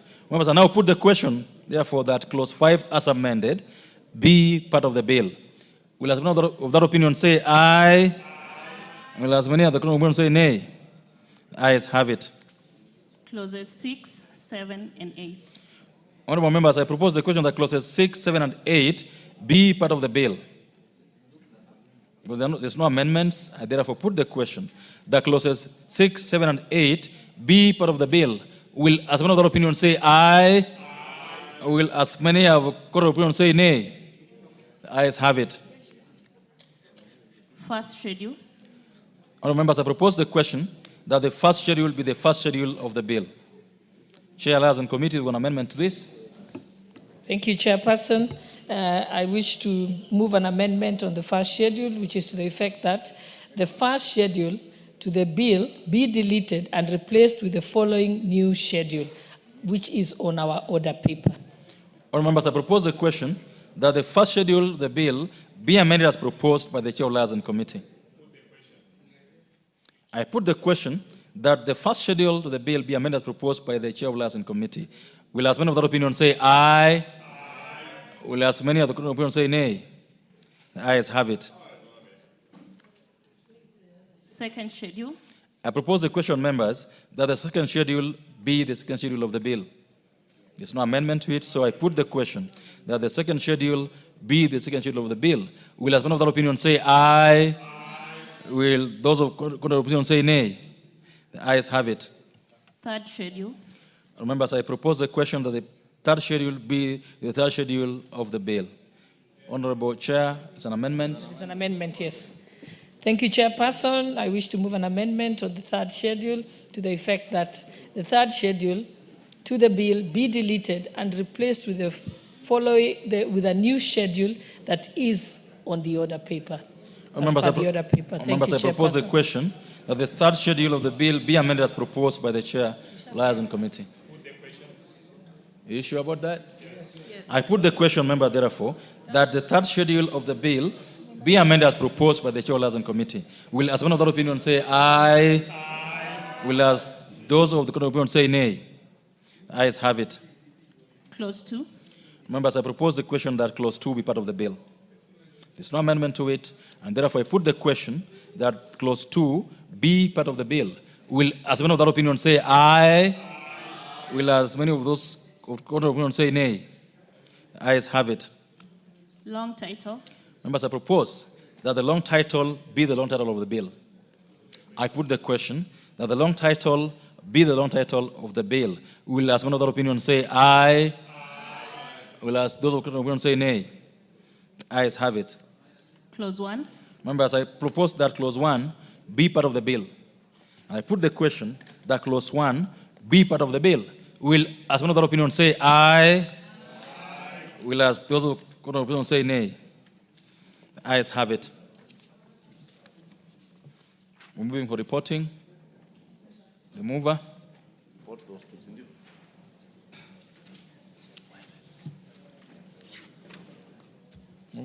Honorable Chairperson, I beg to move that the committee report to the House its consideration of the County Government's Additional Allocations Bill, National Assembly Bill number 2 of 2025, and its approval thereof with amendments. Thank you, Chairperson. Thank you. All members, I put the question, therefore, that the committee do report to the House its consideration of the County Government's Additional Allocations Bill, National Assembly Bill number 2 of 2025, and its approval thereof with amendments. Will as one of the opinion say aye? Aye. Will as many of the contrary opinion say nay? The ayes have it. Members, we will not vacate for reporting because we have the next bill, which is the Public Finance Management Bill, National Assembly Bill number 2, Bill number 2026 of 2024.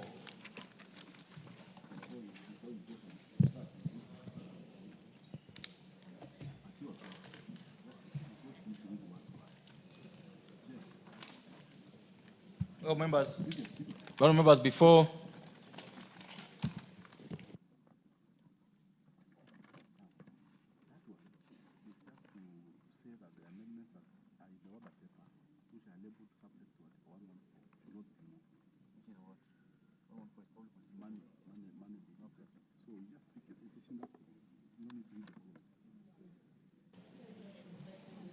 honorable members, as I've communicated, just stay where you are. As I've indicated, the next bill you're considering is the Public Finance Management Bill, National Assembly Bill number 26 of 2024. The Honorable Kaluma. Freeze. Honorable members, I need to give guidance on how we'll consider this particular bill, and therefore, before the House proceeds to the next order, which is the committee of the whole House on various bills, I wish to provide guidance with respect to consideration of the amendment to the Public Finance Management, Amendment number 2, Bill number 26 of 2024.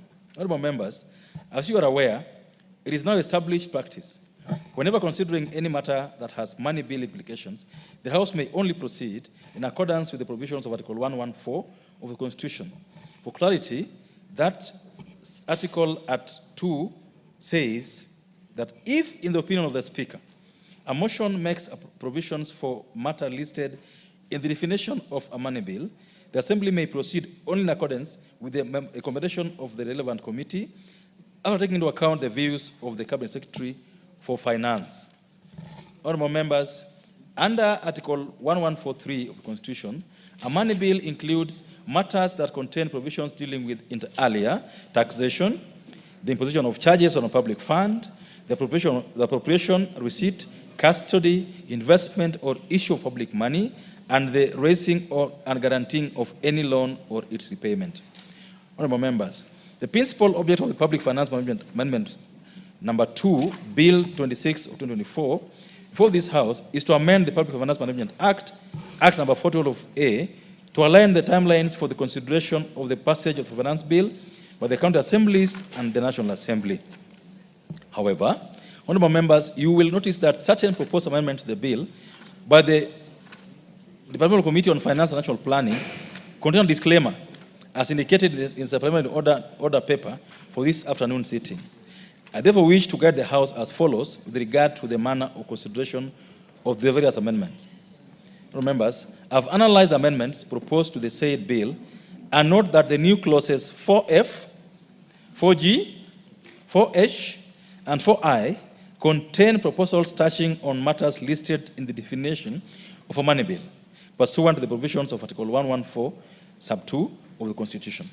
The amendments proposed the creation of a public sector accounting standards board as a corporate body, or as a body corporate. This will lead to additional public expenditure contrary to Article 114 of the Constitution. New clause 4H in particular provides that the funds of the board shall include monies prepared by the National Assembly. In view of the recent Cabinet Directive dated 21st January 2025 on rationalization of state corporations, therefore, there is need to undertake further consultations on the establishment of this board. And as such, I direct that the committee of the House shall not consider any of the amendments that have been published in the order paper with a disclaimer. Honourable members, the bill will therefore proceed without referring to the proposed amendments, which I've said are new clauses 4F, 4G, 4H, and 4I, and will be considered as though the amendments have been withdrawn. This House is accordingly guided. I thank you. So, members, we start. Clause 3. Members, I propose the question that clause 3 be amended, the clause 3 be part of the bill. There's an amendment to this bill. The mover. Honourable Chair, I beg to move that clause 3 be amended as per the order paper. Honourable Chair, the amendment is seeking to align the provisions with Article 21A of the Constitution, which mandates that all aspects of public finance adhere to the principles of openness, accountability, and public participation. Further, the amendment is seeking also to correct some clerical errors, Honourable Speaker. So this particular amendment is providing for public participation in the way the Auditor General carries out her mandate. Thank you. Honourable members, I propose the question that clause 3 be amended as proposed by the Chair of Finance and Planning Committee. I put the question that clause 3 be amended as proposed. Will as men of that opinion say aye? Will as those who have the contrary opinion say nay? The ayes have it. Members, I therefore put the question that clause 3 as amended be part of the bill. Will as men of that opinion say aye? Will as men of the contrary opinion say nay? The ayes have it. Clause 4. Members, I propose the question that clause 4 be part of the bill. Because there's no amendment, I put the question that clause 4 be part of the bill. Will as many of the opinion say aye?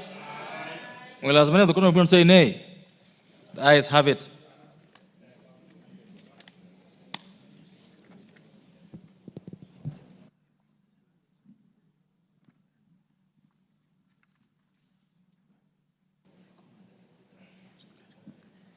New clause 1A. Honourable members, these are new clauses, and so, as you are aware, we'll do second reading before we proceed with it. So I now call the mover to, I propose the question that the mover to move the new clause 1A for second reading. Honorable Speaker, I beg to move that new clause 1A be now read a second time. Honorable Speaker, this is an amendment to the Principal Act by introducing this new clause 1A that will read as follows, that the PFM Act hereby refined as a Principal Act is amended in Section 23 by deleting the last 3 months appearing in subsection 1 and substituting therefore with 2 months, Honorable Speaker.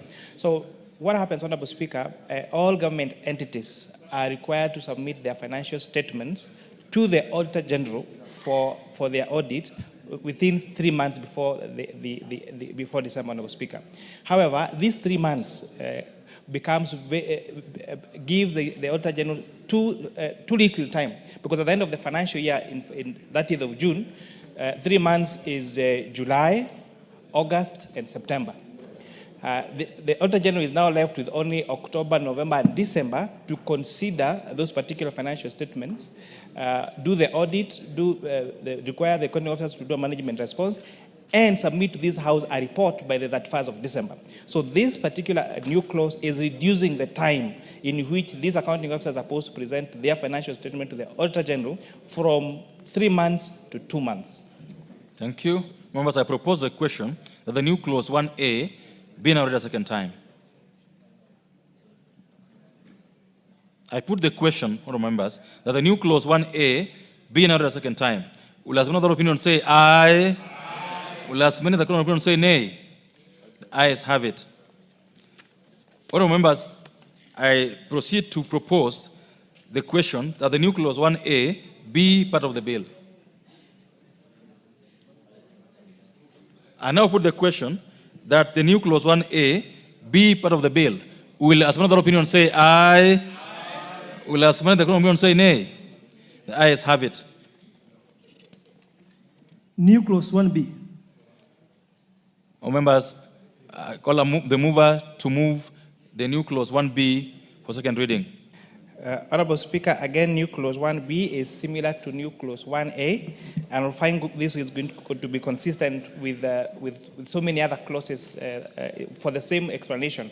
We're reducing the time for the submission of these financial statements from 3 months to 2 months. Honorable Speaker, I beg to move that new clause 1B be now read a second time. I propose the question, therefore, that the new clause 1B be now read a second time. I put the question that the new clause 1B be now read a second time. Will as many other opinion say aye? Will as many other opinion say nay? The ayes have it. Members, now that you've passed it, we go to make it part of the bill. I propose the question that the new clause 1B be part of the bill. I put the question that the new clause 1B be part of the bill. Will as many other opinion say aye? Those of the opinion say nay? The ayes have it.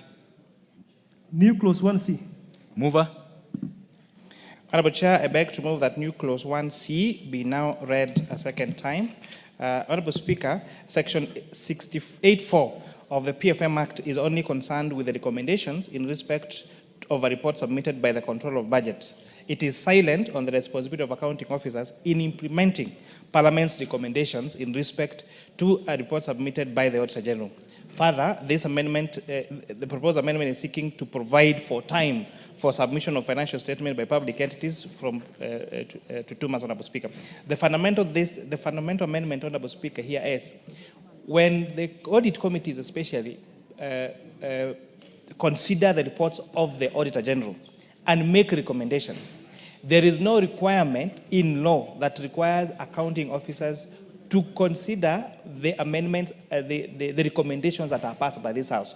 And that's why you find that in all audit reports, there is a recurring question, the recurring report as at what happened the previous year, you find the same recommendation being made the following year. So now this provision will now require the accounting officer to follow the recommendations that are made by this House after the consideration of the audited reports by the Auditor General.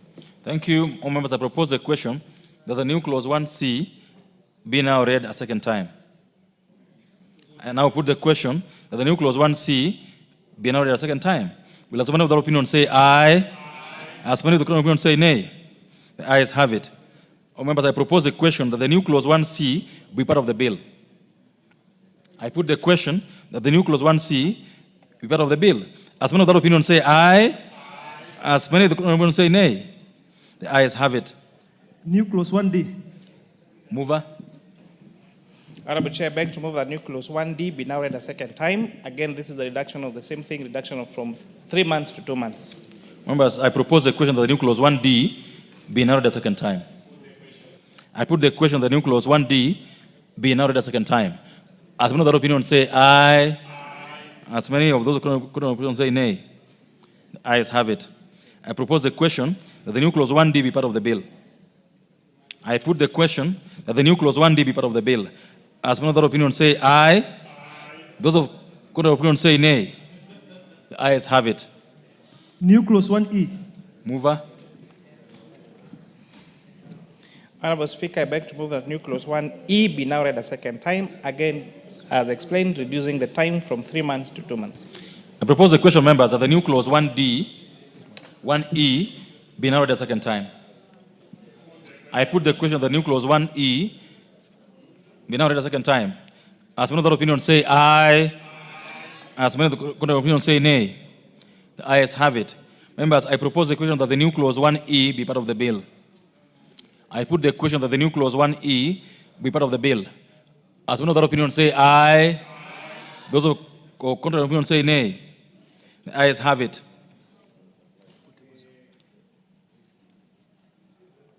The ayes have it. I now put the question that the new clause 1E be part of the bill. As many of the opinion say aye, as many of the opinion say nay, the ayes have it. New clause 1F. Mover. Honorable Chair, I beg to move that new clause 1F be now read a second time. Again, this amendment is similar to 1A, 1E, 1B, 1E, and 1F about reduction of time from 3 months to 2 months. Members, I propose the question that the new clause 1F be now read a second time. I put the question that the new clause 1F be now read a second time. As one of the opinion say aye, those of the opinion say nay, the ayes have it. Members, I propose the question that the new clause 1F be part of the bill. And I put the question that the new clause 1F be part of the bill. As one of the opinion say aye, those of the opinion say nay, the ayes have it. New clause 1G. Mover. Honorable Chair, I beg to move that new clause 1G be now read a second time. It is similar to the others about reduction of time from 3 months to 2 months. I propose the question that the new clause 1G be now read a second time. I put the question that the new clause 1G be read a second time. As another opinion say aye, those of opinion say nay. I propose the question that the new clause 1G be part of the bill. I put the question that the new clause 1G be part of the bill. As one other opinion say aye, those of opinion say nay. The ayes have it.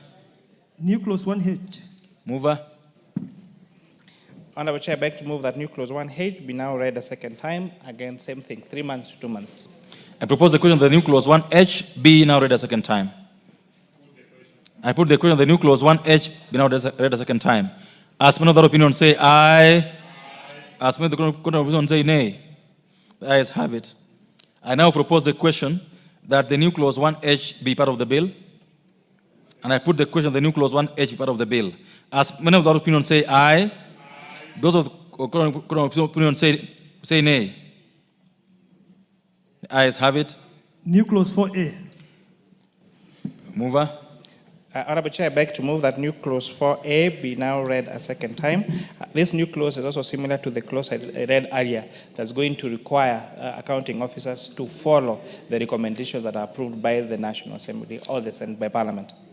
All members, I propose the question that the new clause 4A be now read a second time.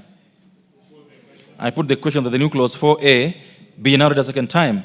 As one of the opinion say aye, those of the opinion say nay. The ayes have it. I propose the question that the new clause 4A be part of the bill. I put the question that the new clause 4A be part of the bill. As another opinion say aye, those of the opinion say nay. The ayes have it. New clause 4B. Move on. Honorable Chair, I beg to move that new clause 4B be now read a second time, again for the same explanation, reducing the time from 3 months to 2 months. I propose the question that the new clause 4B be now read a second time. I put the question that the new clause 4B be now read a second time. As another opinion say aye, the other opinion say nay. The ayes have it. I now propose the question that the new clause 4B be part of the bill. I put the question that the new clause 4B be part of the bill. As many other opinions say aye, as many other opinions say nay. The ayes have it. New clause 4C. Mover. Honorable Chair, I beg to move that new clause 4C be now read a second time, again for the same explanation, reducing time from 3 months to 2 months. I propose the question of the new clause 4C be now read a second time. I put the question that the new clause 4C be now read a second time. As many other opinions of that opinion say aye, as many other opinions say nay. Ayes have it. I propose the question that the new clause 4C be part of the bill. I put the question of the new clause 4C be part of the bill. As many are of that opinion say aye, as many as are of the opinion say nay. Ayes have it. New clause 4D. Mover. D for dog.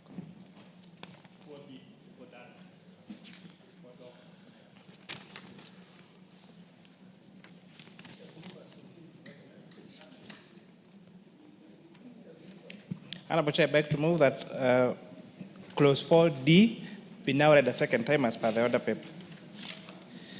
Remember, I propose the question that the new clause 4D be now read a second time. I put the question that the new clause 4D be now read a second time. As many of that opinion say aye, as many as are of the opinion say nay. Ayes have it. Members, I propose the question that the new clause 4D be part of the bill. I put the question that the new clause 4D be part of the bill. As many as of that opinion say aye, as many as are of the opinion say nay. Ayes have it. New clause 4E. Mover. Honorable Chair, I beg to move that new clause 4E be now read a second time. Again, similar explanation, 3 months to 2 months. I propose the question that the new clause 4E be now read a second time. I put the question that the new clause 4E be now read a second time. As many as are of that opinion say aye, as many as are of that opinion say nay. Ayes have it. I propose the question that the new clause 4E be part of the bill. I put the question that the new clause 4E be part of the bill. As many as are of that opinion say aye, as many as are of that opinion say nay. Ayes have it.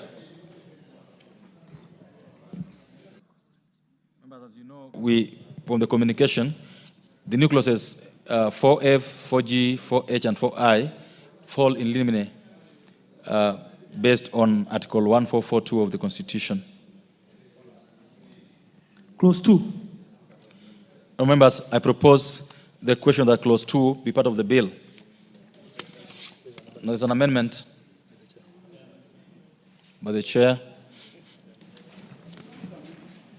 Honorable Chair, I beg to move that clause 2 of the bill be amended by deleting the words PFM Act and supplementing therefore with the words Principal Act. This amendment is arising due to the proposed amendment in new clause 1A. So it's a consequential amendment after we made amendment on clause 1A. Members, I propose the question that Clause 2 be amended as proposed by the Chair of Finance and Planning Committee. I put the question that that Clause 2 be amended as proposed by the Chair of Planning Committee. As many of that opinion say aye, as many of that opinion say nay. Ayes have it. And now I propose the question, members, that Clause 2 as amended be part of the bill. I put the question that Clause 2 as amended be part of the bill. As many of that opinion say aye, as many of the opinion say nay. Ayes have it. Long title. Members, I propose that the long title will be the long title of the bill. I put the question that the long title be the long title of the bill. As many of that opinion say aye, as many of the opinion say nay.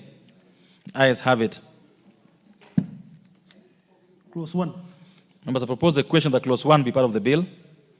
It's no amendment. I now put the question that Clause 1 be part of the bill. Will, as many of that opinion say aye, Will as many as are of contrary opinion say nay? Ayes have it. Members will move for reporting. Mover, Chair.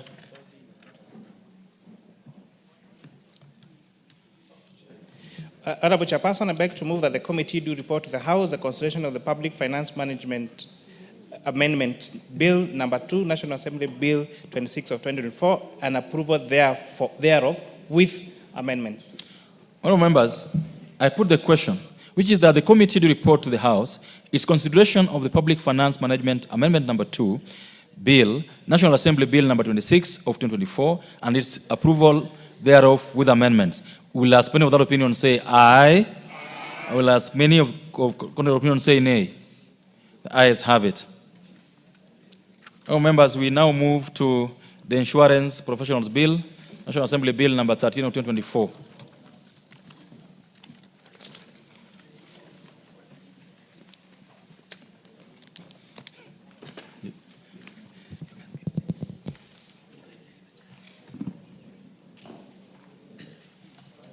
This is being prosecuted by the chair of the Committee on Planning, Finance and Planning.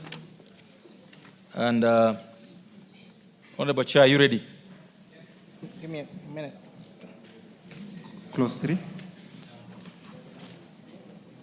Honourable members, I propose the question that clause 3 be part of the bill. I put the question because it's an amendment. I put the question that clause 3 be part of the bill. Will as many of that opinion say aye? Aye. Will as many of the opinion say nay? The ayes have it. Clause 4. Honourable members, I propose the question that clause 4 be part of the bill. Mover, got an amendment? Honourable Chair, I beg to move that clause 4 is amended. Honourable Chair, I beg to move that the amendment proposed in clause 4 to be dropped as per the order paper. So I'm moving a further amendment to drop the amendment proposed in clause 4.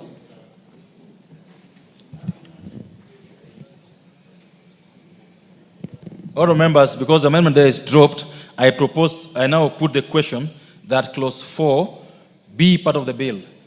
Will as many of that opinion say aye? Aye. Will as many of the opinion say nay? Ayes have it. Clause 5. I propose the question that clause 5 be part of the bill.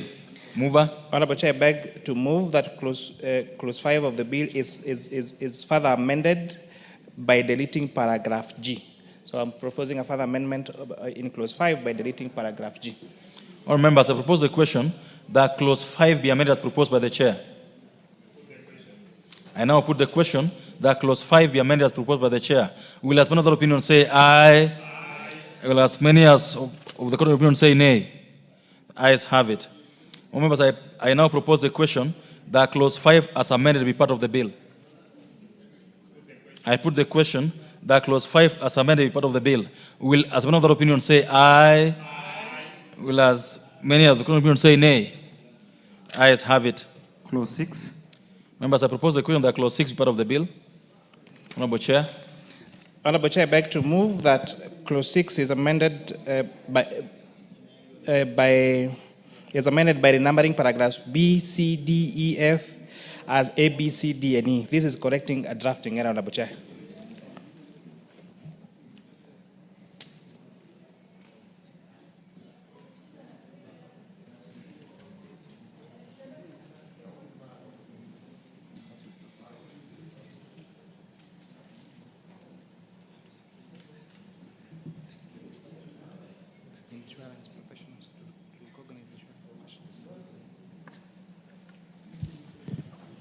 Honourable members, I propose the question that clause 6 be amended as proposed by the chair. I now put the question that clause 6 be amended as proposed by the chair. Will as many of that opinion say aye? Aye. Those of the opinion say nay? The ayes have it. I now propose the question that clause 6 as amended be part of the bill. I put the question that clause 6 as amended be part of the bill. Will as many of that opinion say aye? Those of the opinion say nay. Ayes have it. Clauses 7, 8, and 9. All members, I propose the question that clauses 7, 8, and 9 be part of the bill. And because there are no amendments to them, I put the question that clauses 7, 8, and 9 be part of the bill. Will as one of the opinion say aye? Those of the opinion say nay. Ayes have it. Clause 10. Members, I propose the question that clause 10 be part of the bill. Honorable Chair. Clause 10. Honorable Chair, I beg to move that clause 10 be amended as per the order paper. This amendment is seeking to enhance the qualifications of the executive director to be in line with Mwongozo Code of Governance and best practice observed in similar professional bodies. Which executive director? The executive director of the Institute of Insurance Professionals. Wait, all members, I propose the question that clause 10 be amended as proposed by the chairperson. I put the question that clause 10 be amended as proposed by the chairperson. As another opinion say aye. Those of opinion say nay. Ayes have it. I now propose the question that the new clause, that clause 10 as amended, be part of the bill. I put the question that clause 10 as amended, be part of the bill. As many other opinions say aye. As many other opinions say nay. Ayes have it. Clauses 11, 12, 13, and 14. I propose the question, members, that clauses 11, 12, 13, and 14 be part of the bill. And because there have no amendments, I put the question that clauses 11, 12, 13, and 14 be part of the bill. As many of that opinion say aye, those of that opinion say nay. The ayes have it. Clause 15. I propose the question that clause 15 be part of the bill. Mover. Honorable Chair, I beg to move that clause 15 be amended as per the order paper. This amendment is seeking to cure a potential risk of conflict of interest given that both the registrar and the executive director are appointed by the board. The flow of the responsibility of the operations of the initiative may be affected if the subclause is retained in its current form. Thank you. All members, I now propose the question that clause 15 be amended as proposed by the chairperson. I put the question that clause 15 be amended as proposed by the chairperson. As many of that opinion say aye, as many opinions say nay. Ayes have it. Members, I now propose the question that clause 15 as amended be part of the bill. I put the question that clause 15 as amended be part of the bill. As many as of that opinion say aye, as many as of that opinion say nay. Ayes have it. Clause 16. I propose the question, members, that clause 16 be part of the bill. Because there's no amendment, I put the question that clause 16 be part of the bill. As many of that opinion say aye, as many as of the opinion say nay. Ayes have it. Clause 17. I propose the question that clause 17 be part of the bill. Mover.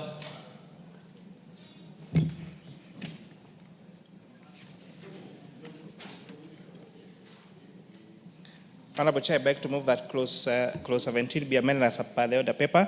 This amendment is seeking to change the proposed composition of the examinations board to make it more effective and independent from the council of the institute or other sector players. It recognizes the need to have representatives of the Insurance Training and Education Trust and recognize insurance training institutions who are members of the institute. Thank you, members. I propose the question that clause 17 be amended as proposed by the chairperson. Honorable Undo. Thank you, Chair. I just want clarification or further clarification from the chair, specifically where he says one person nominated by the recognized insurance training institutions who are members of the institute. The practicability of the same, just give us a hypothetical scenario, because there will be very many. What mechanism do you think can be put in place to ensure that there's rotational basis? We don't only pick from one place all the years. Just a clarification. So that's what outside there can start figuring out how to prepare themselves to get to the board. Honorable Chair, most importantly, we have the amendments we have that this House has processed in some of those clauses are providing for ensuring strict adherence to Mwongozo directives. And again, the terms of this particular, whether it is the board members, has a term limit. And therefore, we're expecting that with the consideration of following best practice and Mwongozo guidelines, then consequently, and a limited term for those board members, then those board members would certainly serve on a rotational basis. And then most importantly, because this again will have to be voted. Of course, you'll find when you go to elections for the institute I belong to, the Institute of Certified Public Accountants, there is usually that need to find that rotation, and actually see it within these professional bodies. So I don't think it is a point of concern that needs to be made in law, because that will make it again too administrative. Honorable Kipkonga, the Honorable Oundo is informed sufficiently. Okay. Insufficiently informed. Thank you very, very much, Chair. It is important to inform the Honorable Dr. Oundo sufficiently and adequately that what the Chair is seeking to amend is indeed very right. And you must be listening to the former CEOs like myself, that what the Chair has just done. When were you CEO? and where were you CEO? He was a CEO Kenya. No, it's him who said, not you. No. Where were you CEO and when were you CEO? I know you are well informed, Mr. I'm not. Chair. I was a former CCK CEO, the founder, in fact.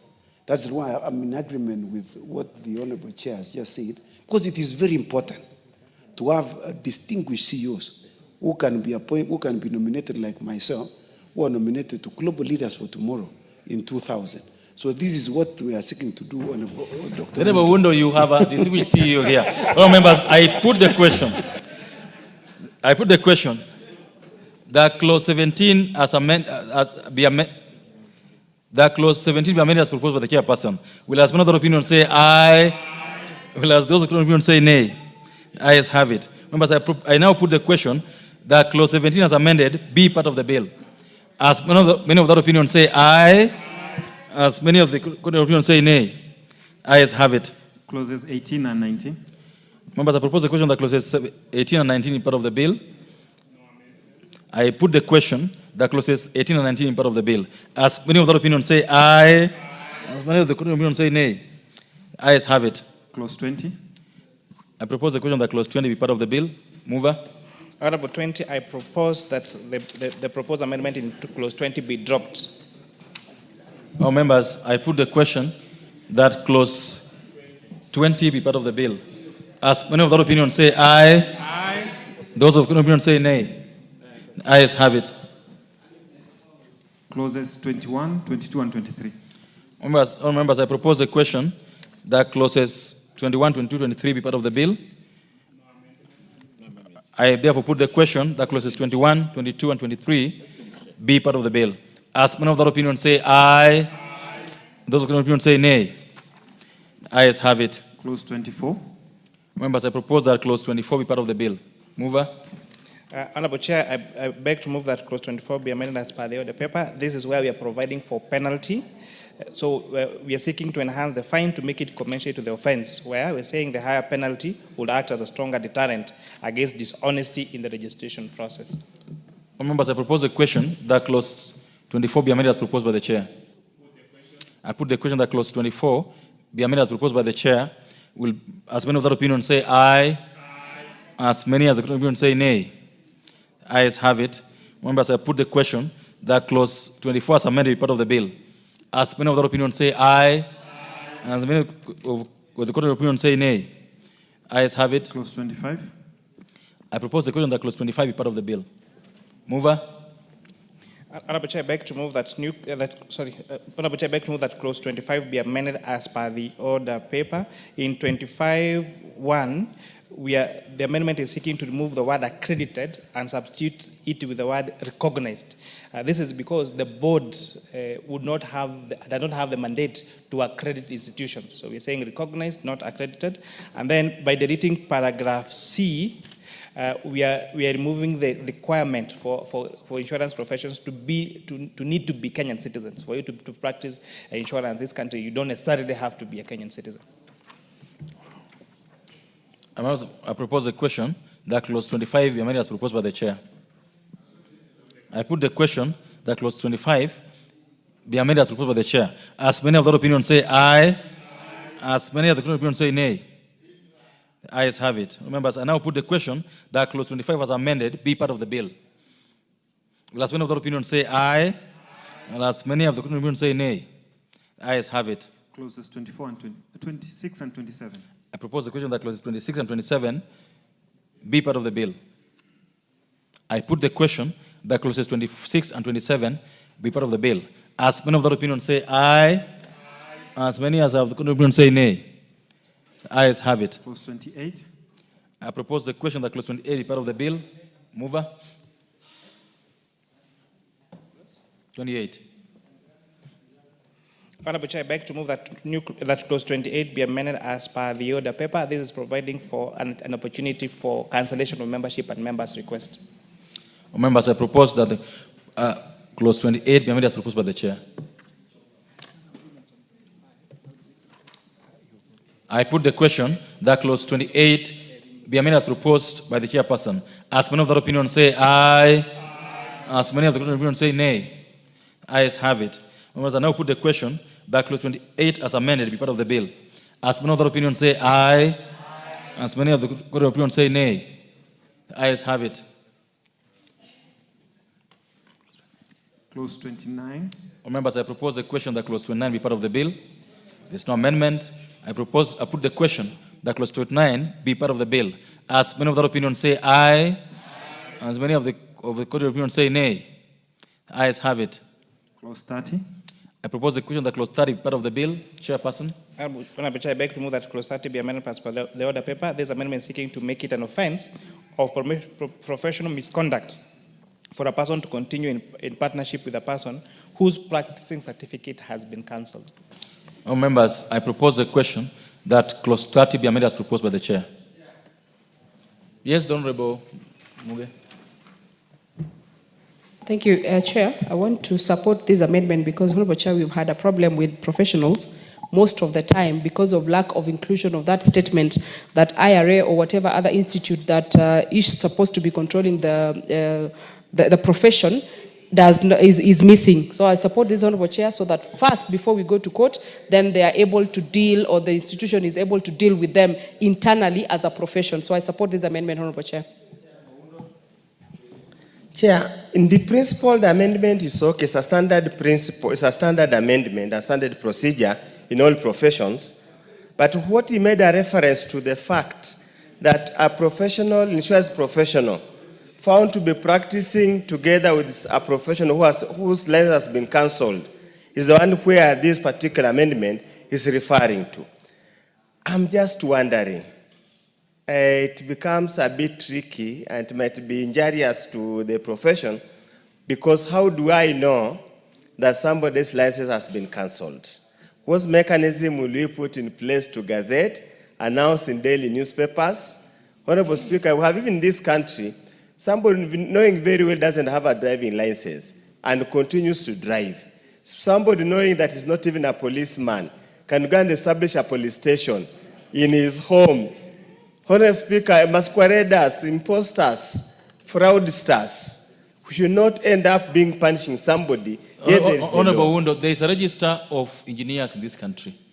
There's a register of lawyers, a register of architects. And there's a way they are registered, they have two CPDs. It's a no-brainer. I put the question, therefore, that clause 30 be amended as proposed by the chairperson. Will as many of the opinion say aye? Will as many of the opinion say nay? The ayes have it. I now put the question that clause 30 as amended be part of the bill.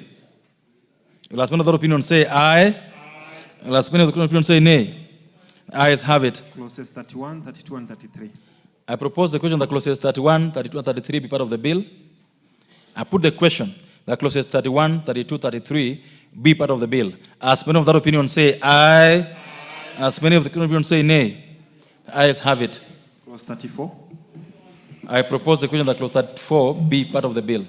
Honorable Chair, I beg to move that clause 34 be amended as per the order paper. Honorable Chair, the deletion of this clause 34 is making sure that the person, the professional who goes to the disciplinary committee Honorable Chair, after further consultations, amendment on clause 34 has been dropped.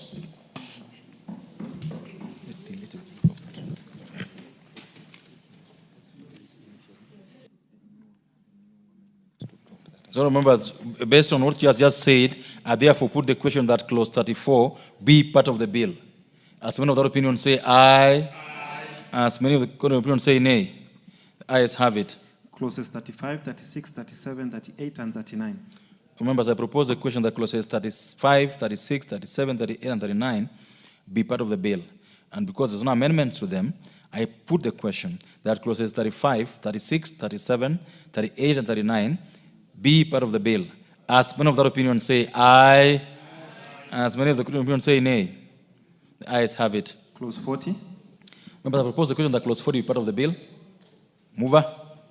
Honorable Chair, I beg to move that clause 40 be amended as per the order paper. This is where we're saying in clause 3, the Cabinet Secretary in consultation with the Institute shall in notice under subsection 1 prescribe the procedure for obtaining a procurement certificate to be followed by the insurance professionals who are in practice on the day of the commencement of this act. So this is like providing for a transition clause from when the Institute is registered on how these particular professionals will continue to practice and to get their practicing certificates. I propose a question that clause 40 be amended as proposed by the chair. The Honorable Chepkonga. Thank you very much, Chair. I totally support the proposed amendment by the Chair. The only thing that I want to add, for purposes of abundance of caution, that whatever the minister shall prescribe must be in regulations. It cannot be in any other form, in the form of a letter, or circular. That must be brought to this House.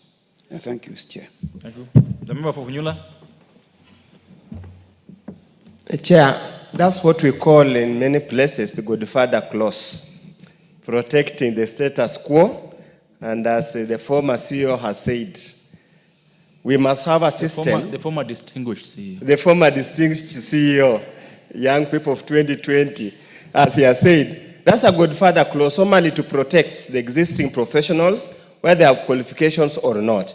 But we hasten to add that in setting procedures as clearly put, they must be very accountable and verifiable procedures so that we do not carry along people of bad repute and people of low professional standards to the next new dispensation. Thank you, and I support. Thank you, honourable members. I now put the question that clause 40 is amended. Clause 40 be amended as proposed by the chairperson.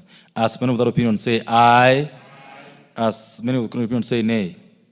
The ayes have it. Members, I put the question that clause 40 as amended be part of the bill. As many of that opinion say aye, as many of the opinion say nay. Ayes have it. Clause 41. Members, I proposed the question that clause 41 be part of the bill. I now put the question that clause 41 be part of the bill. As many of that opinion say aye, as many of the opinion say nay. Ayes have it. New clauses, new clause 37A. Mover. You move for second reading, right? Yes, Honorable Chair, I beg to move that new clause 37A be now read a second time, that the bill be amended by inserting the following new clause immediately after 37A. The funds of the examination of the board shall consist monies allocated to the board by the subscription fees paid to the institute, examination fees levied by the institute against a person who applies to sit for examinations administered by the examinations board, and donations and gifts, endowments from lawful sources, and grants. Honorable Speaker, this new clause 37A is trying to provide for funds for the institute without having to be appropriated through the taxpayers' money. So this is a way of making sure that no government resources will be used in the institute, but then the institute will be set up by fees they're going to charge for the examinations and the membership fees. Thank you, members. I propose the question that the new clause 37A be now read a second time. The Honorable Muge. Thank you, Honorable Chair. Before we put the question, I want to appreciate this, Honorable Chair.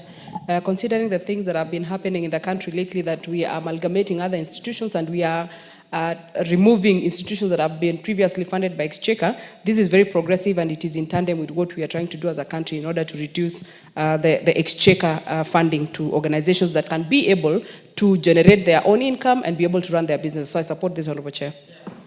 Honorable members, I put the question that the new clause for 37A be now read a second time. Will as many of the opinion say aye? Will those of the opinion say nay? The ayes have it. Members, I now propose the question that the new clause 37A be part of the bill. Honorable Wundo. Chair, I totally support, and I want to associate myself with the statement, the direction from the cabinet, that henceforth all professional bodies must fund their activities independent of government exchequer. So they can be independent enough to check the excesses of the government. Because all over the world, the professionals that check the government.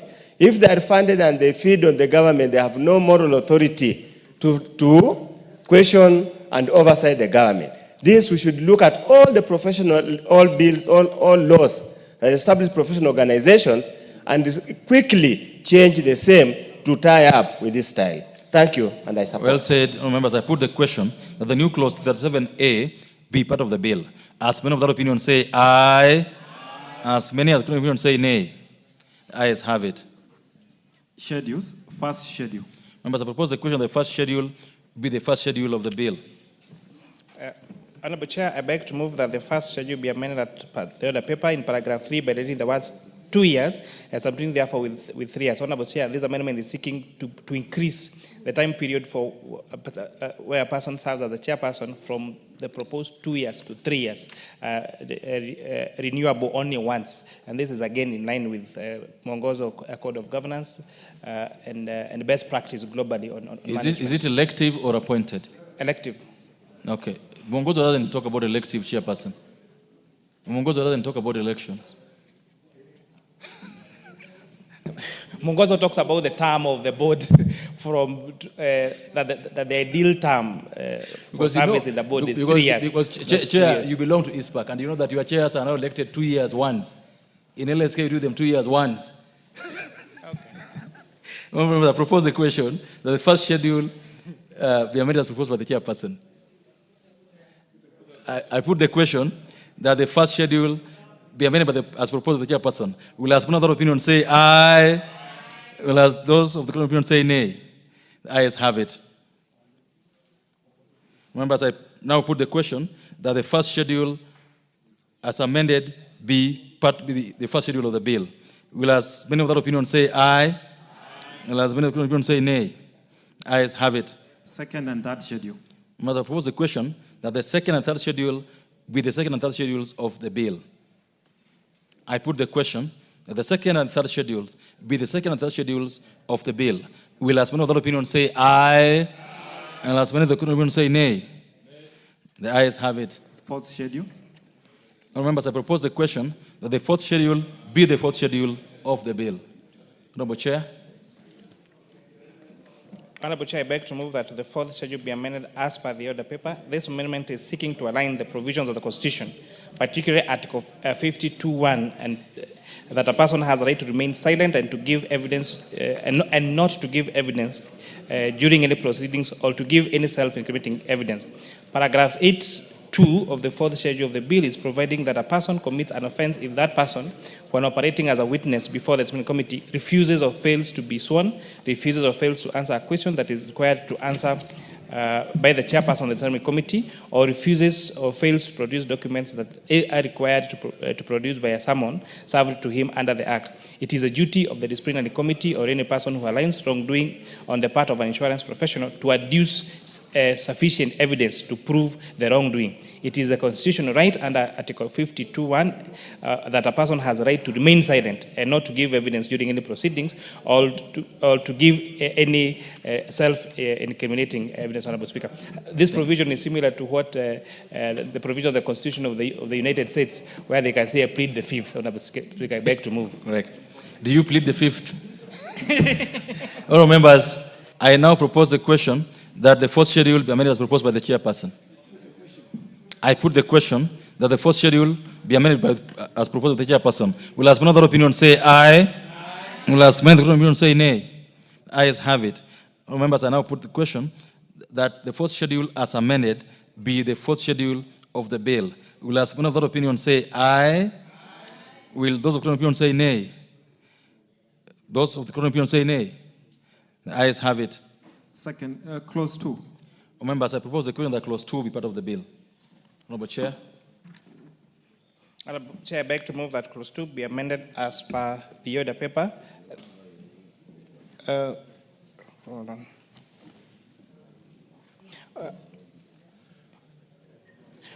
The amendment on clause 2, Honorable Chair, is dropped. All members. Sorry. Let me consult. Go ahead. I want you to talk to your clerks so that you're clear on this.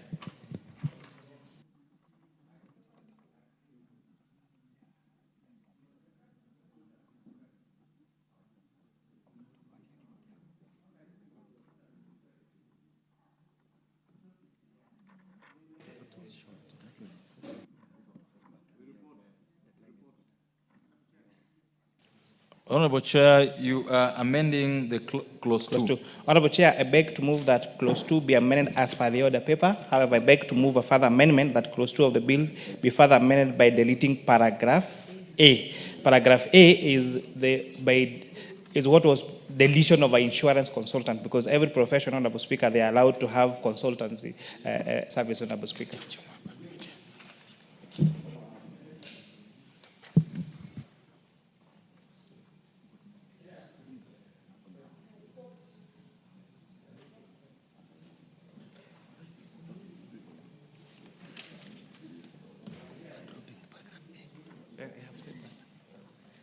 Honorable members, I propose the question that clause 2 be amended and further amended as proposed by the chairperson.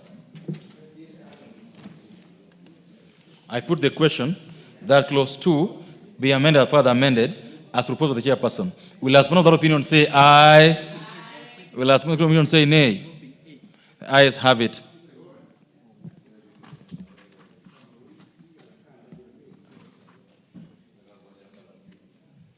Oh, members, I now put the question that clause 2 as amended be part of the bill. Will as many of that opinion say aye? Will as many of the opinion say nay? The ayes have it. Long title. All members, I propose the question that the long title be the long title of the bill. There's no amendment. I therefore put the question that the long title be the long title of the bill. Will as many of that opinion say aye? Will as many of the opinion say nay? The ayes have it. Clause 1. Members, I propose the question that clause 1 be part of the bill. There is no amendment. I put the question that clause 1 be part of the bill. Will as many of that opinion say aye? Or as many of the opinion say nay? The ayes have it.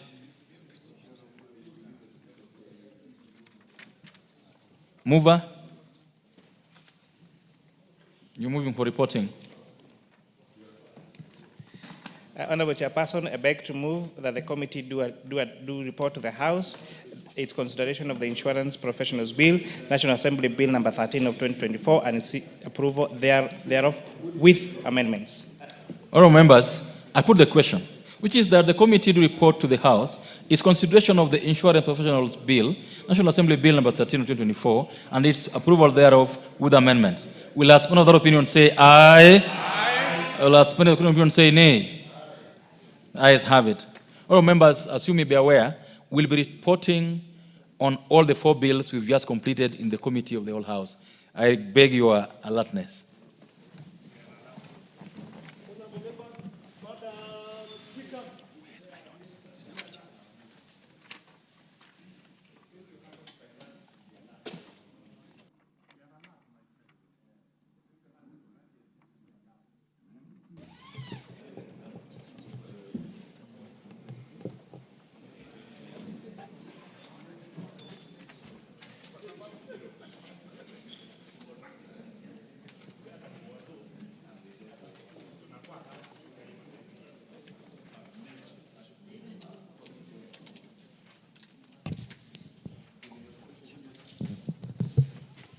Thank you, honorable members. Chairperson.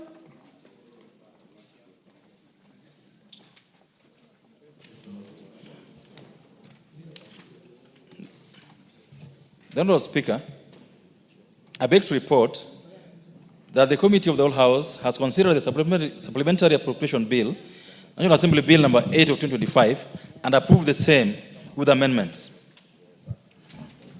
Thank you. Honorable members, I propose the question that this House do agree with the report of the Committee of the Whole House on its consideration of the Supplementary Appropriation Bill, National Assembly Bill number 8 of 2025.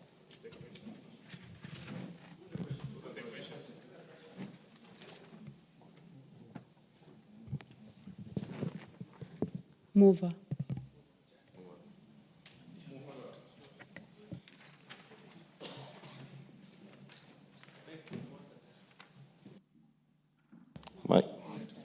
Honorable Speaker, I beg to move that this House do agree with the report of the Committee of the Whole House on its consideration of the Supplementary Appropriation Bill, National Assembly Bill number 8 of 2025, and also requests Honorable Oron to second.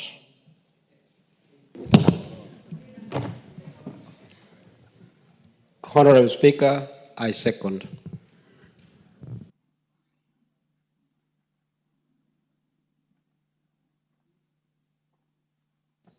Honorable members, I propose the question that this House do agree with the report of the Committee of the Whole House on its consideration of the Supplementary Appropriations Bill, National Assembly Bill number 8 of 2025.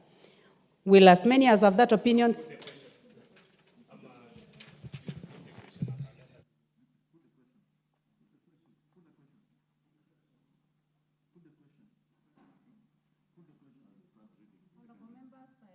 Move to the next bill.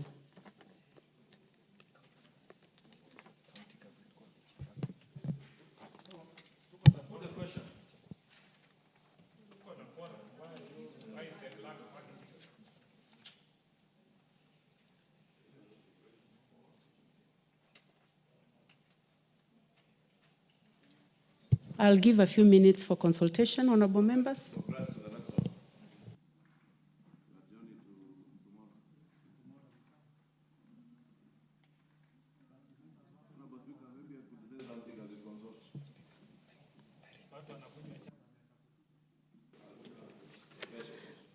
Majority Leader, you want to say something?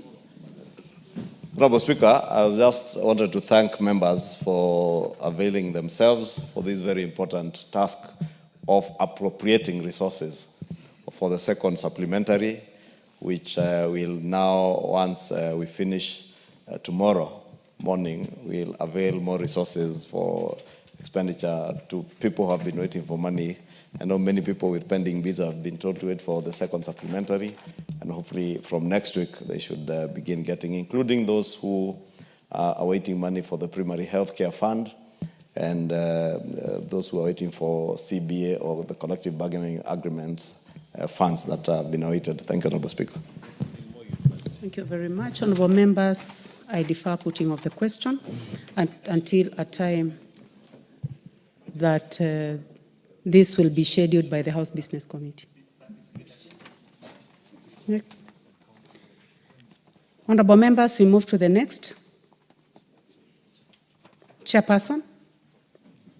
Honorable Chen. Honorable Speaker, I beg to report that the Committee of the Whole House has considered the County Government's Additional Allocations Bill, National Assembly Bill number 2, 2025, and approved the same with amendments. Honorable members, I propose the question that the House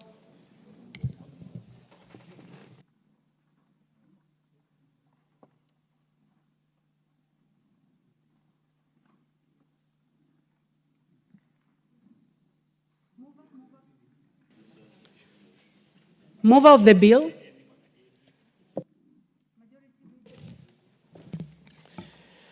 Honorable Speaker, I beg to move that the House do agree with the committee in the said report. I also request Honorable Naomi Wako to second the motion for agreement with the report of the whole House. Thank you, Honorable Speaker. I second for agreement. Thank you. Honorable members, I propose the question that the House do agree with the committee in the said report.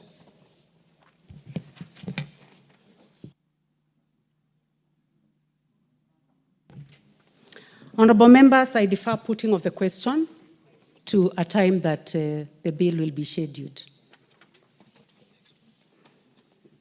Next, honorable members, we go to the Public Finance Management Amendment Bill number 2, Bill, National Assembly Bill number 26 of 2024, Chairperson of the committee. Honorable Speaker, I beg to report that the Committee of the Whole House has considered the Public Finance Management Amendment Number 2 Bill, National Assembly Bill Number 26 of 2024, and approved the same with amendments. Mover of the bill, Chairperson, Finance. Honorable Speaker, I beg to move that the Public Finance Management Bill Number 2, National Assembly Number 26 of the Honorable Speaker, I beg to move that this House do agree with the committee on the said report, and I also ask the Honorable Cynthia Muge, the great county MP of Nandi, to second. Cynthia, you may proceed. Thank you, Honorable Speaker. I do second in agreement.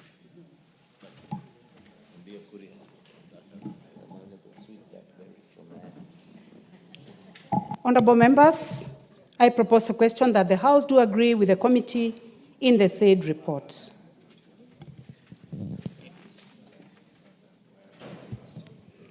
Honorable members, I defer putting of the question to another time.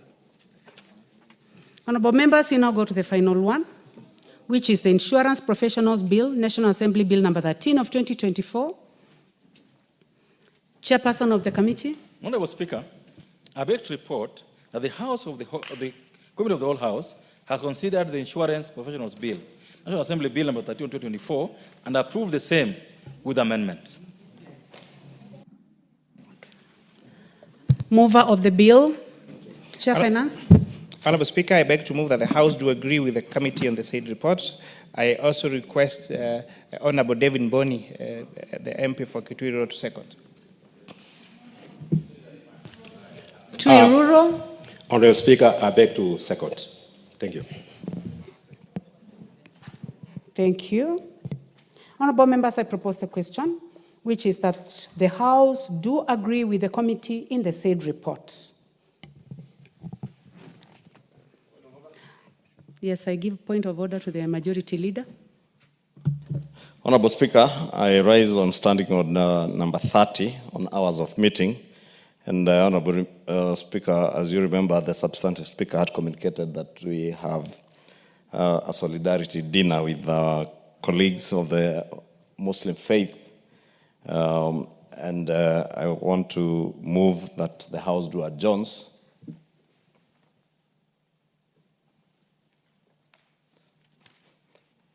Sorry, Honorable Speaker, I rose on 30 instead of 31 on adjournment of the House, and I was moving, in actual sense, what I was doing, to move that the House does adjourn to tomorrow morning, as we amended our calendar, Honorable Speaker, and inserted a special sitting for tomorrow morning beginning 10 a.m. to be able to conclude with the business at 10 a.m., tomorrow being Friday. Therefore, Honorable Speaker, do move that the House adjourns. Do you have a seconder for this? Sorry, Honorable Speaker, I do move and request the member for Muhoroni, the Honorable Koyo, to second the motion of adjournment. Honorable Speaker, I second. Thank you very much, member for Muhoroni.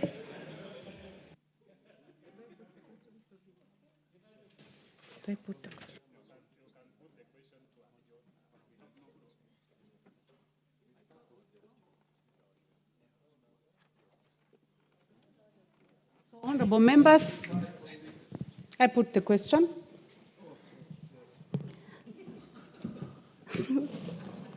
I propose the question that, making reference to standing order number 1, I propose the question that this House do adjourn.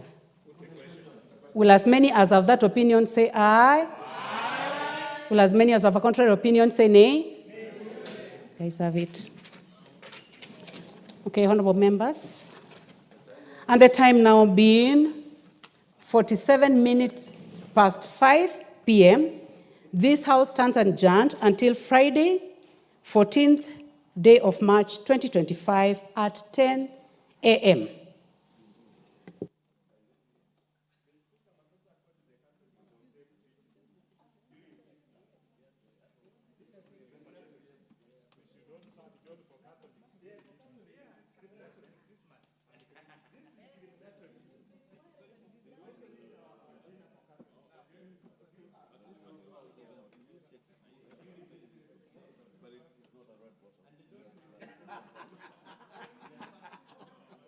Trust you to say that. Yeah, imekuwa tayari.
Siku zote mtoto wangu amekaa vizuri. Leo hii zimebakia siku chache. Eti ghafla hali kama hii inatokea. Mimi nitajua tu. Hii sio hali ya kawaida kabisa hii. Sasa kama ni hivyo, basi tumnyanyoni tumuongeze ndani akapumzike. Hapana. Hawezi kwenda kokote huyo. Mwacheni tu akae hapa. Apigwe na upepo, akishakaa sawa, tutamrudisha huko ndani. Basi sawa, naomba mtu tumwekee kwa chini kidogo. Basi tupungue kidogo ili aweze kupata upepo hapo.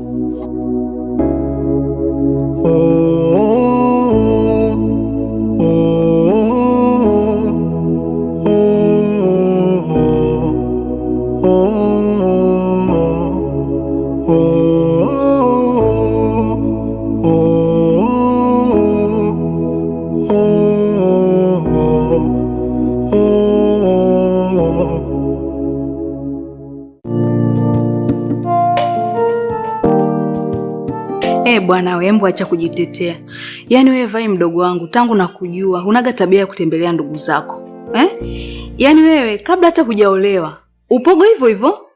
Tangu nimeolewa mimi, Rose kanitembelea, Mary kanitembelea, lakini wewe mdogo wangu, unachotaka ni kutembelewa wewe tu. Badilika mdogo wangu, ushakuwa mtu mzima ujue. Nimekusikia, nitakuwa nawatembelea. Maana leo kama mnanishambulia vile. Habari saizi? Salama.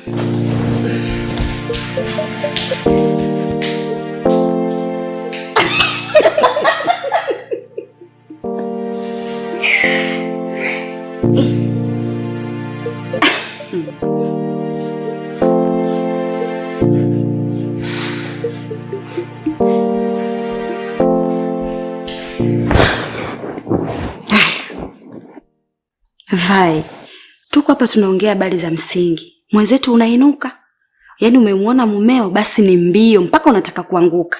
Ikiwa mumeo hajabeba kitu chochote. Au hilo penzi jipya linakuchanganya. Dada, kwani shida iko wapi mimi hapa kwenda kumpokea mume wangu? Hata kama hajabeba mzigo, lazima niende nikampokee nijue ameshindaje huko alipotoka, kama yuko salama. By the way, mume wangu hajanifundisha hivyo. Amenifundisha kirudi nyumbani hata kama kuna kazi nilikuwa nafanya naacha nampokea kwanza ili nijue ameshindaje, anaendeleaje. Kuna vitu hawezi kuniambia nyie mkiwepo hapo. Isitosha mwezi jua, labda amenimisi, ananihitaji. Mimi niacheni.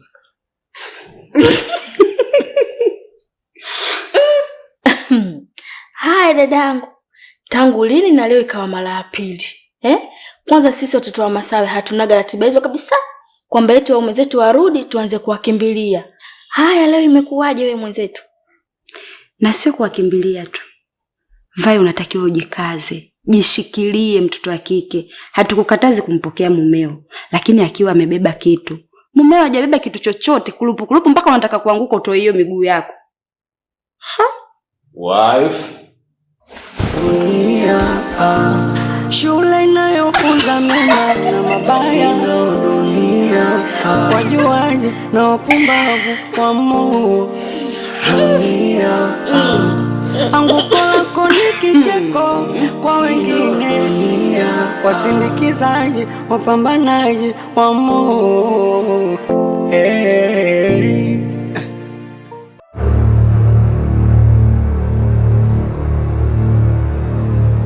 Vipi wewe, mbona zingua unakaje mbele hapa nikugonga nikutoa tume na kuaje sasa?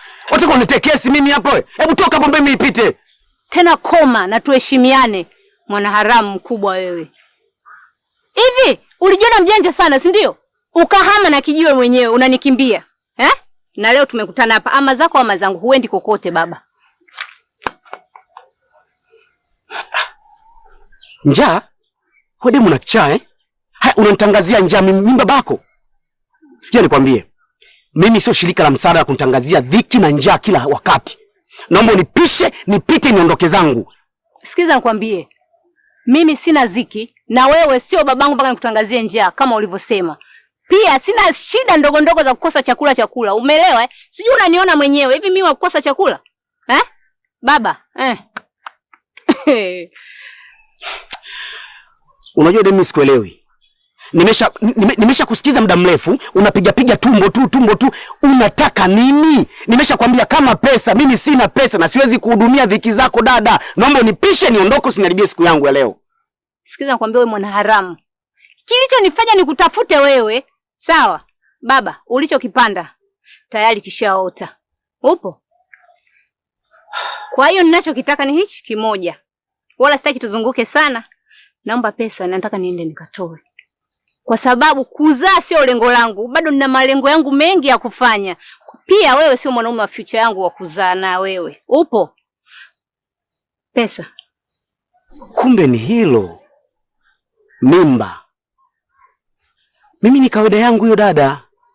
Yaani mimi ni kawaida yangu kumpa mimba mwanamke. Na nikisha kupa mimba, utaratibu wangu mimi hautaki kutoa. Ole wako kitoa, shida itakupata. Hasa nisikilize vizuri. Pesa kwenda kutoa mimba sina. Labda cha kukusaidia, nenda kaitunze hiyo mimba, miezi 9 ifike, ukishajifungua niletee mwanangu, nitamlea. Hiyo ndo system yangu. Lakini swala kutoa pesa kwa ajili ya kutoa mimba sina.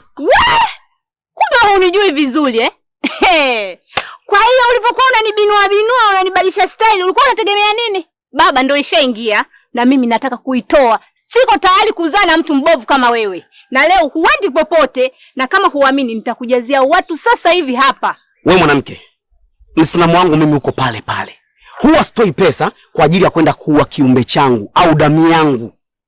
Sawa? Kama utaweza, lea. Usipotaka kulea, basi nipishe nipite. Sikiza nikwambie, na mimi nakwambia hivi, hapa huendi kokote na hii mimba itatolewa. Utake ustaki. Sawa? Ukitaka unigonge, uniue hapa ili watu waje wakushuhudia wewe muuaji, wakukamata ukafie jela. Hebu angalia, na kakichwa kangu haka kama kibwengo. Na wewe ulivyo mweusi kama lami, muangalie una sura ngumu kama nini. Tukizaa wewe mtoto atatokaje? Si mzimu? Unataka kutoa mimba? Ndio. Sawa. Naomba tuongozane mimi na wewe, mguu wako mguu wangu, mpaka hospitali. Muda huu ukaitoa hiyo mimba. Na gharama zote nitasimamia mimi. Naomba ukalie chuma, tuondoke hospitali. Ndo maneno sasa.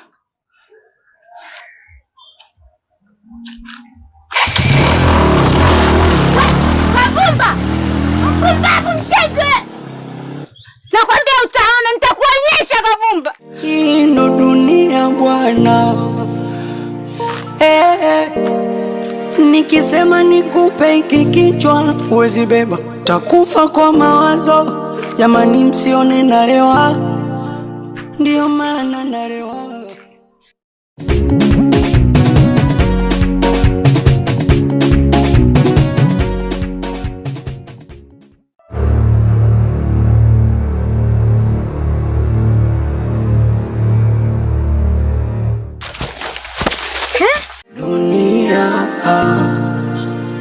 Can you tell me about your experience? Experience? Tia aibu. Hauwezi kwenda kupata kazi kama haujui Kiingereza. Lakini bado hujachelewa. Listen. GACHAGUA app ni application ya kujifunza lugha ya Kiingereza mtandaoni kwa kutumia njia rahisi kabisa ya lugha ya Kiswahili. Imekuwa ikiwasaidia watu wengi sana ambao walikuwa hawajui kabisa kama wewe, lakini saizi ni mafundi. Hata ukiangalia kwenye application iko link ambayo inaonyesha mashuhuda wa watu ambao sasa hivi wako vizuri. Na sio mashuhuda tu, ina wafuasi wasiopungua 300,000 wanaoiamini na kuikubali kwa sababu pia iliwasaidia. Na kitu kingine usichokijua kuhusu GACHAGUA app. GACHAGUA app ndio application ya kwanza ya elimu inayoongoza Tanzania nzima. Na hata mimi manyanya. Am I sound intelligent? Ni kwa sababu ya GACHAGUA app.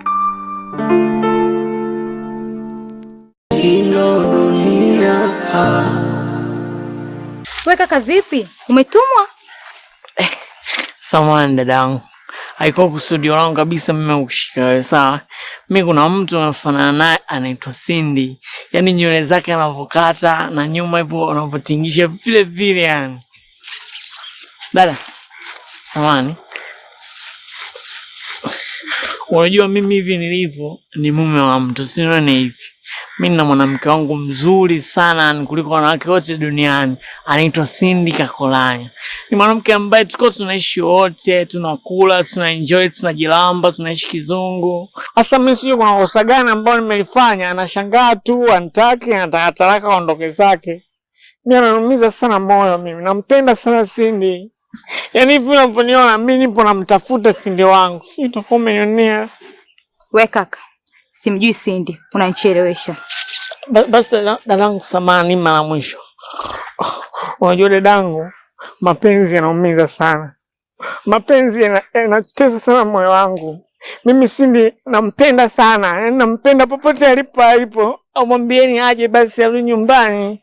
Mimi naumia moyo wangu. Nateseka sana, unajua mimi sikuwa hivi. Mimi niko naishi maisha fani, maisha kizungu, na enjoy, najilamba. Mwanamke mimi alikuwa ananipenda, nikirudi nachelewa, ananilaza, ananiogesha, ananisafisha. Nilikuwa nakula chakula fani kizuri hivi. Nikiwa nakosa hela naiba kidogo, naenda na kunywa pombe, narudi anipiga, anifanye chochote. Kila kitu ninachokitaka mimi ananipa mimi. Mzungu wake ananiogesha fresh bling navaa pamba kali. Ila mimi sasa hivi nakosa vitu vizuri kutoka kwake. Tafadhali naomba nikutume popote utakapoenda. Ukimwona Cindy mwambie mzungu anamtaka arudi nyumbani. Sawa? Au tutoke hapa wote mimi na wewe dadangu tukamtafute, sawa? Tumtafute. Wewe una kichaa nini? Dadangu, mimi nakuomba na nakutuma popote pale ukimwona Cindy, mwambie mzungu anamhitaji arudi nyumbani kwake. Hata kama umjui, ila ukimwona tu ni mwanamke fulani wa kipekee, mweupe, ana macho fulani amazing, anajikunia kwa mbali. Ila wewe mwambie hivi mimi nampenda sana dadangu. Kwa yote adalani wana Cindy anazadi nono mimi nitamba mzungu. Tafadhali nitafuteni Cindy wangu. Wewe utakuwa unamjua ila ananina mimi sana. Kwa yote yule hapa anamuona Cindy mzungu.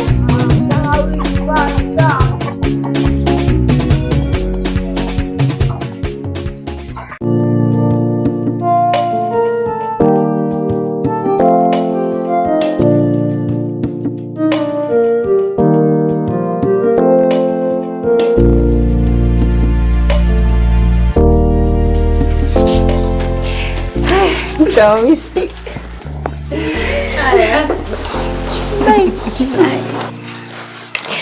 Haya jamani, mimi hata siwafikishi mbali. Hata usijali, tushate bajaji kwa hapo nje. Ila sasa jitahidi usiharibu tena. We, nimenyoka. Haya, bye. Haya.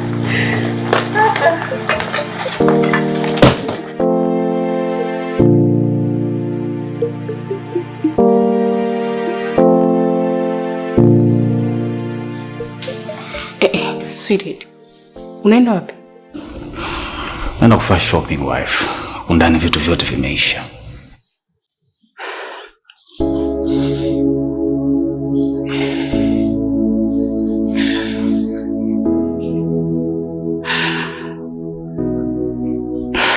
You know what, babe? What? Dada zangu ndo wale wanaondoka. Unajua inanikumbusha nini, sweetheart? Siku ya kwanza ya ndoa yetu. Nakumbuka ilikuwa hivi. Watu walituleta, ndio wakaondoka tukabaki wenyewe. Kusema ukweli nakumbuka sana wewe usiku. Honeymoon yetu ilikuwa nzuri sijawahi ona. Nilijisikia tofauti sana. Ndio siku ya leo. Tumebaki wenyewe, tunaweza tukafanya chochote kile. I feel like kama umenioa upya mume wangu. Wewe ndo dereva wangu. Wewe ndo maisha yangu. Wewe ndo kila kitu kwangu. Usiniache mume wangu. Nakupenda sana.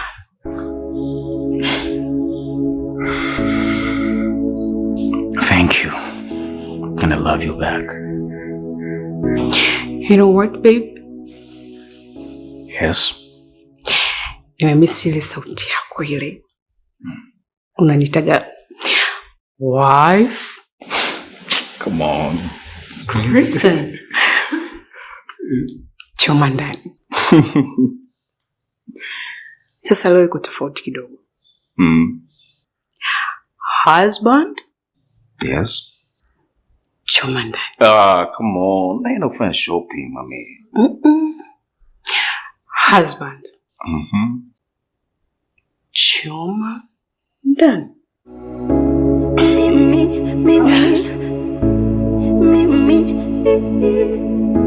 nimetekwa na mapenzi, nimetekwa.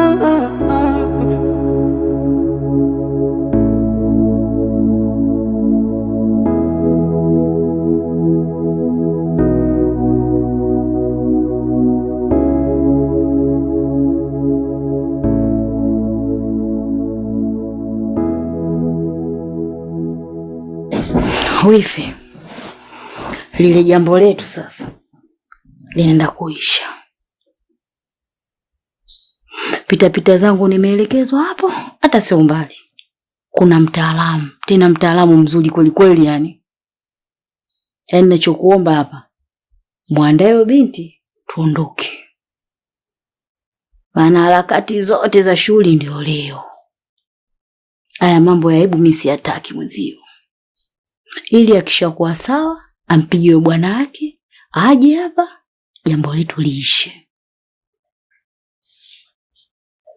Nadhani umenielewa? Basi sawa. Acha nimwandae nimtafutie nguo tumvalishe hao. Ndio tusipoteze muda, fanya tuondoke. Basi sawa. Mama. Mati.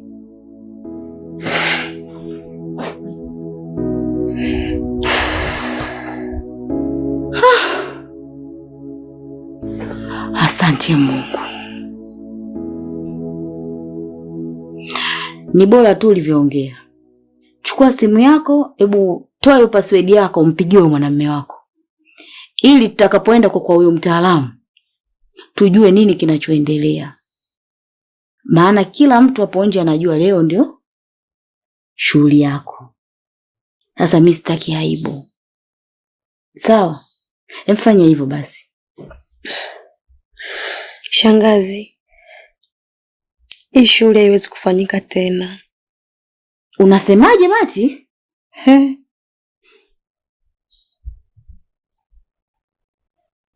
Mimi naona huyu hayuko sawa. Itakuwa shughuli ya kuamka na kuzimia. Mfanye tuondoke. Shangazi, huyu mwanaume anitaki tena. Ile majuzi nilivyokuja kuongea naye, ameniambia ameamua tu abaki na mke wake. Na hivi ninavyowaambia, ameniblock. Nimejaribu kumtafuta kwenye namba zingine, namba yake haipatikani. Yaani amesema anitaki tena.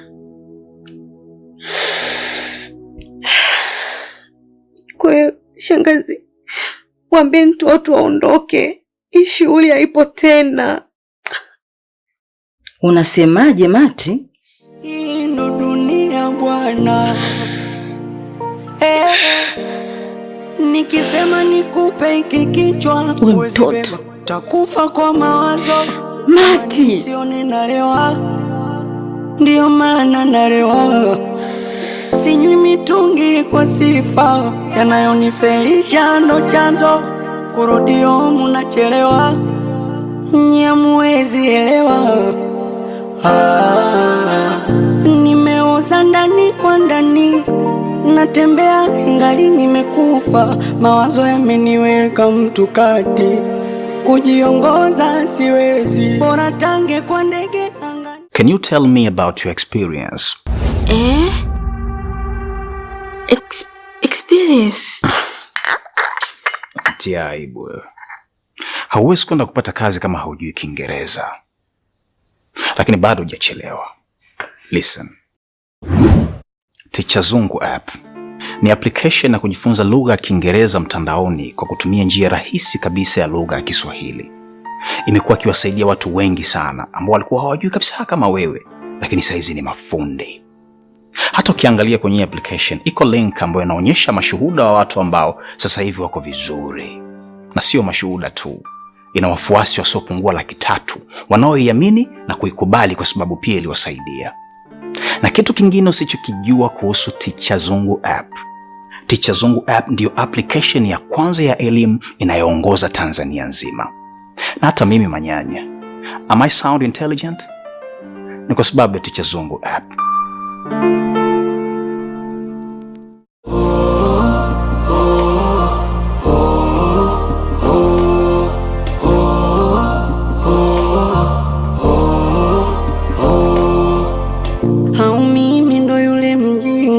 Aliyekataga shule chekechea, maana nimekosa hoja kujitetea.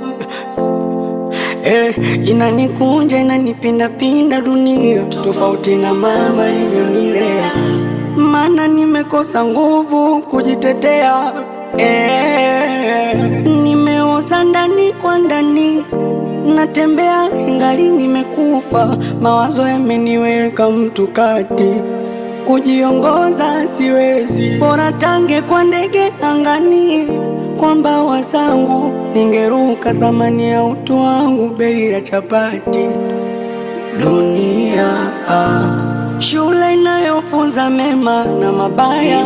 Dunia wajuaji na wapumbavu wa moo. Dunia. There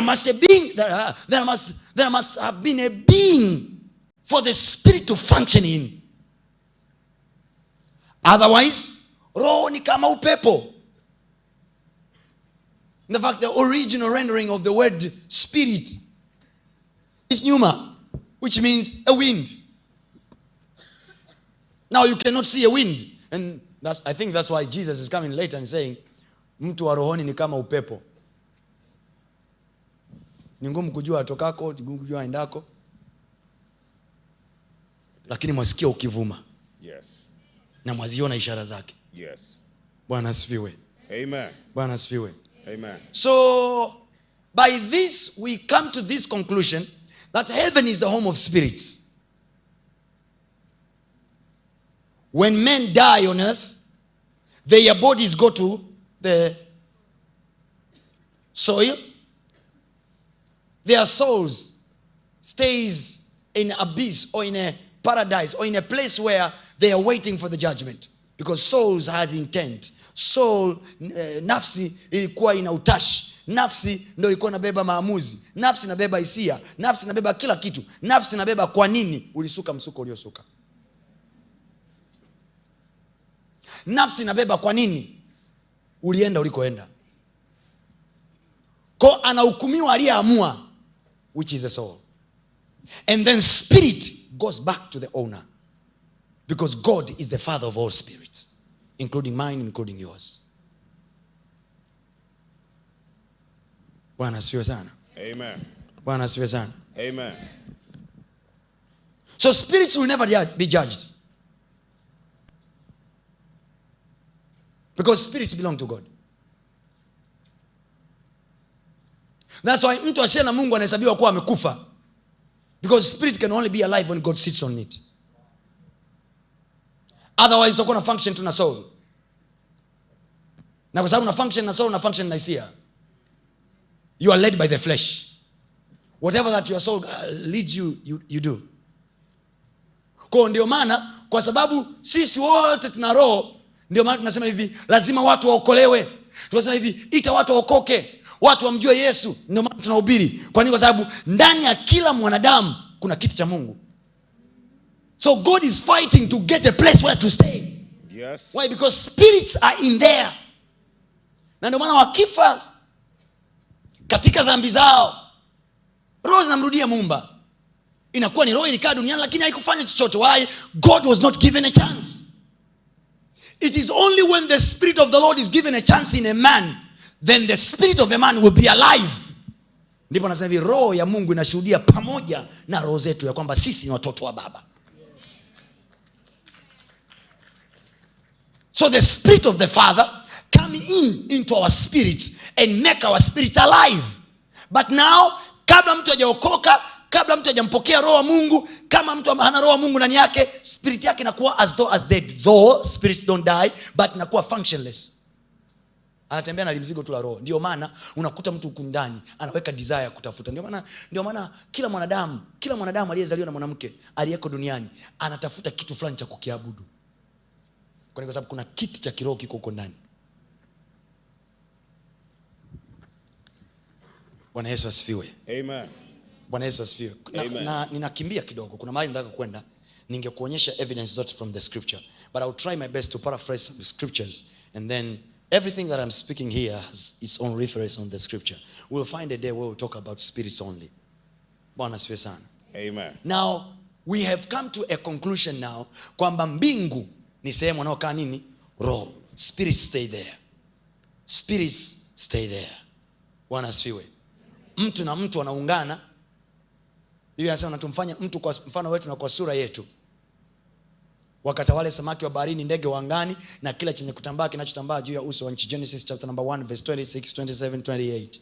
Anasema hawa watu walipokwisha kutengenezwa, Biblia inasema Mungu anasema hivi, mwanamke na mwanaume aliwaumba. So aliposema na tumfanye mtu, hakumuumba mtu mmoja. Na Mungu hakusema na tumfanye mwanaume, alisema na tumfanye mtu. Alafu anasema Mungu akaumba mtu kwa mfano wake. Mwanamke na mwanaume aliwaumba. So mtu ana branch mbili. Kuna mtu mwanamke na mtu mwanaume. Hawa wawili wakiungana, mtu mwanamke na mtu mwanaume, they produce another body. Yes. They produce another mtu. Yes. So they become a full God to be able to create another kind of God. Ndio maana hata mashoga wajifanya na ushoga kiasi gani hawawezi kuzaa. Why? Because it takes mtu mke na mtu mme kuungana, and then they produce a being. And then kile kiumbe kilichotengenezwa mle ndani kwa mwili, then Mungu anakiletea roho yake huko ndani. Kikishakaa na roho yake, Pastor, what if is gone au mimba imeharibika? The spirit goes back to the owner. Nasubiria another flesh. Flesh ikitengenezwa ndani ya tumbo ya mama, God sends the spirit to you. Inakaa huko ndani. Then Biblia inasema kile kiumbe kinakuwa nafsi hai. Kinakuwa nafsi hai. Kinaanza kupumua, kinaanza kuishi, kinatoka, kinazaliwa, kinalia nga, kinakuwa cheupe au cheusi mangala. Bwana asifiwe sana. Are you following this? Are you following this? Yes. Na katoto kakishatoka, kakianza kuishi, kanaachiwa nafsi yake. kanakuwa na nafsi mle ndani, kanakuwa na utashi kama wa Mungu. Kumbuka, na tumfanye mtu, kanakuwa na utashi kama wa Mungu, kanakuwa na sura kama ya Mungu, kanakuwa na kitu cha kimungu huko ndani tayari, yameshawekewa deposit tayari. Biblia inasema hivi, every one of us God has dealt in us a measure of faith. Kila mmoja wetu Mungu ameshamshughulikia, amempa kiwango fulani cha imani. Kwa kila mtu ana mtaji wa imani wa kuanzia, bila mahubiri, bila kusikia chochote, kwa sababu imani chanzo chake ni kusikia. Lakini Mungu amempatia kila mmoja wetu kiwango cha imani. Kwa hiyo hata wapagani wana kiwango cha imani, kwa sababu hata lile neno linalohubiriwa unapaswa uliamini. Kwa hiyo wanaaminije kama hawanaga imani? Yaani ili waokoke wanahitaji kuliamini linalohubiriwa. Na kama hawana imani ya kuaminia. So every one of us ana kipande fulani cha imani amepewa na Mungu, ambacho anatembea nacho tu, ila sasa anakitumia kufanyia mambo mengine. And then baada ya hao watu wote kutoweka kwenye uso wa nchi, wakifariki dunia, kama hajaokoka, nafsi yake itaenda mahali kuhukumiwa. Narudia tena, nafsi ndio inahisia, nafsi ndio inasikia maumivu, kuumizwa. Sasa unaweza kaenda kuzimu, alafu ukifika kule kuzimu ukasimangwa na shetani, na ambavyo pendagi kusema, ni bora ukaokoka, mtumishi wa Bwana. Bwana asifiwe sana. Amen. Bwana apewe sifa. Amen. Nataka kujua, are you following, guys? Yes. I'm going to release a lot of information today, so I need your attention so much. Sawa? Yes. Now, hapa pot natafuta kujustify kwamba mbinguni zinakaa roho. Au mshaamini? Si mshaamini? Inatosha, niendelee mbele yetu. Haya. Kwa hiyo tumekubaliana kwamba mbinguni zinakaa nini? Roho. Kwa hiyo by that time, kwa kuwa mbinguni zinakaa roho, kumbuka aliumba mbingu na nchi. So mbingu ni sehemu ya roho ambako Bwana anakaa na roho zake. Why? Because God is a spirit. Kwa hiyo mbinguni zinakaa roho. Kwa kuwa mbinguni zinakaa roho, then angel Michael is a spirit. Why? Because the Bible says malaika ni roho watumikao. Kama malaika ni roho watumikao, angel Michael is a spirit. He's staying in heaven. Now, tuna fast forward the story. Tunaenda kwenye Revelation, the man who was given a chance by God to see him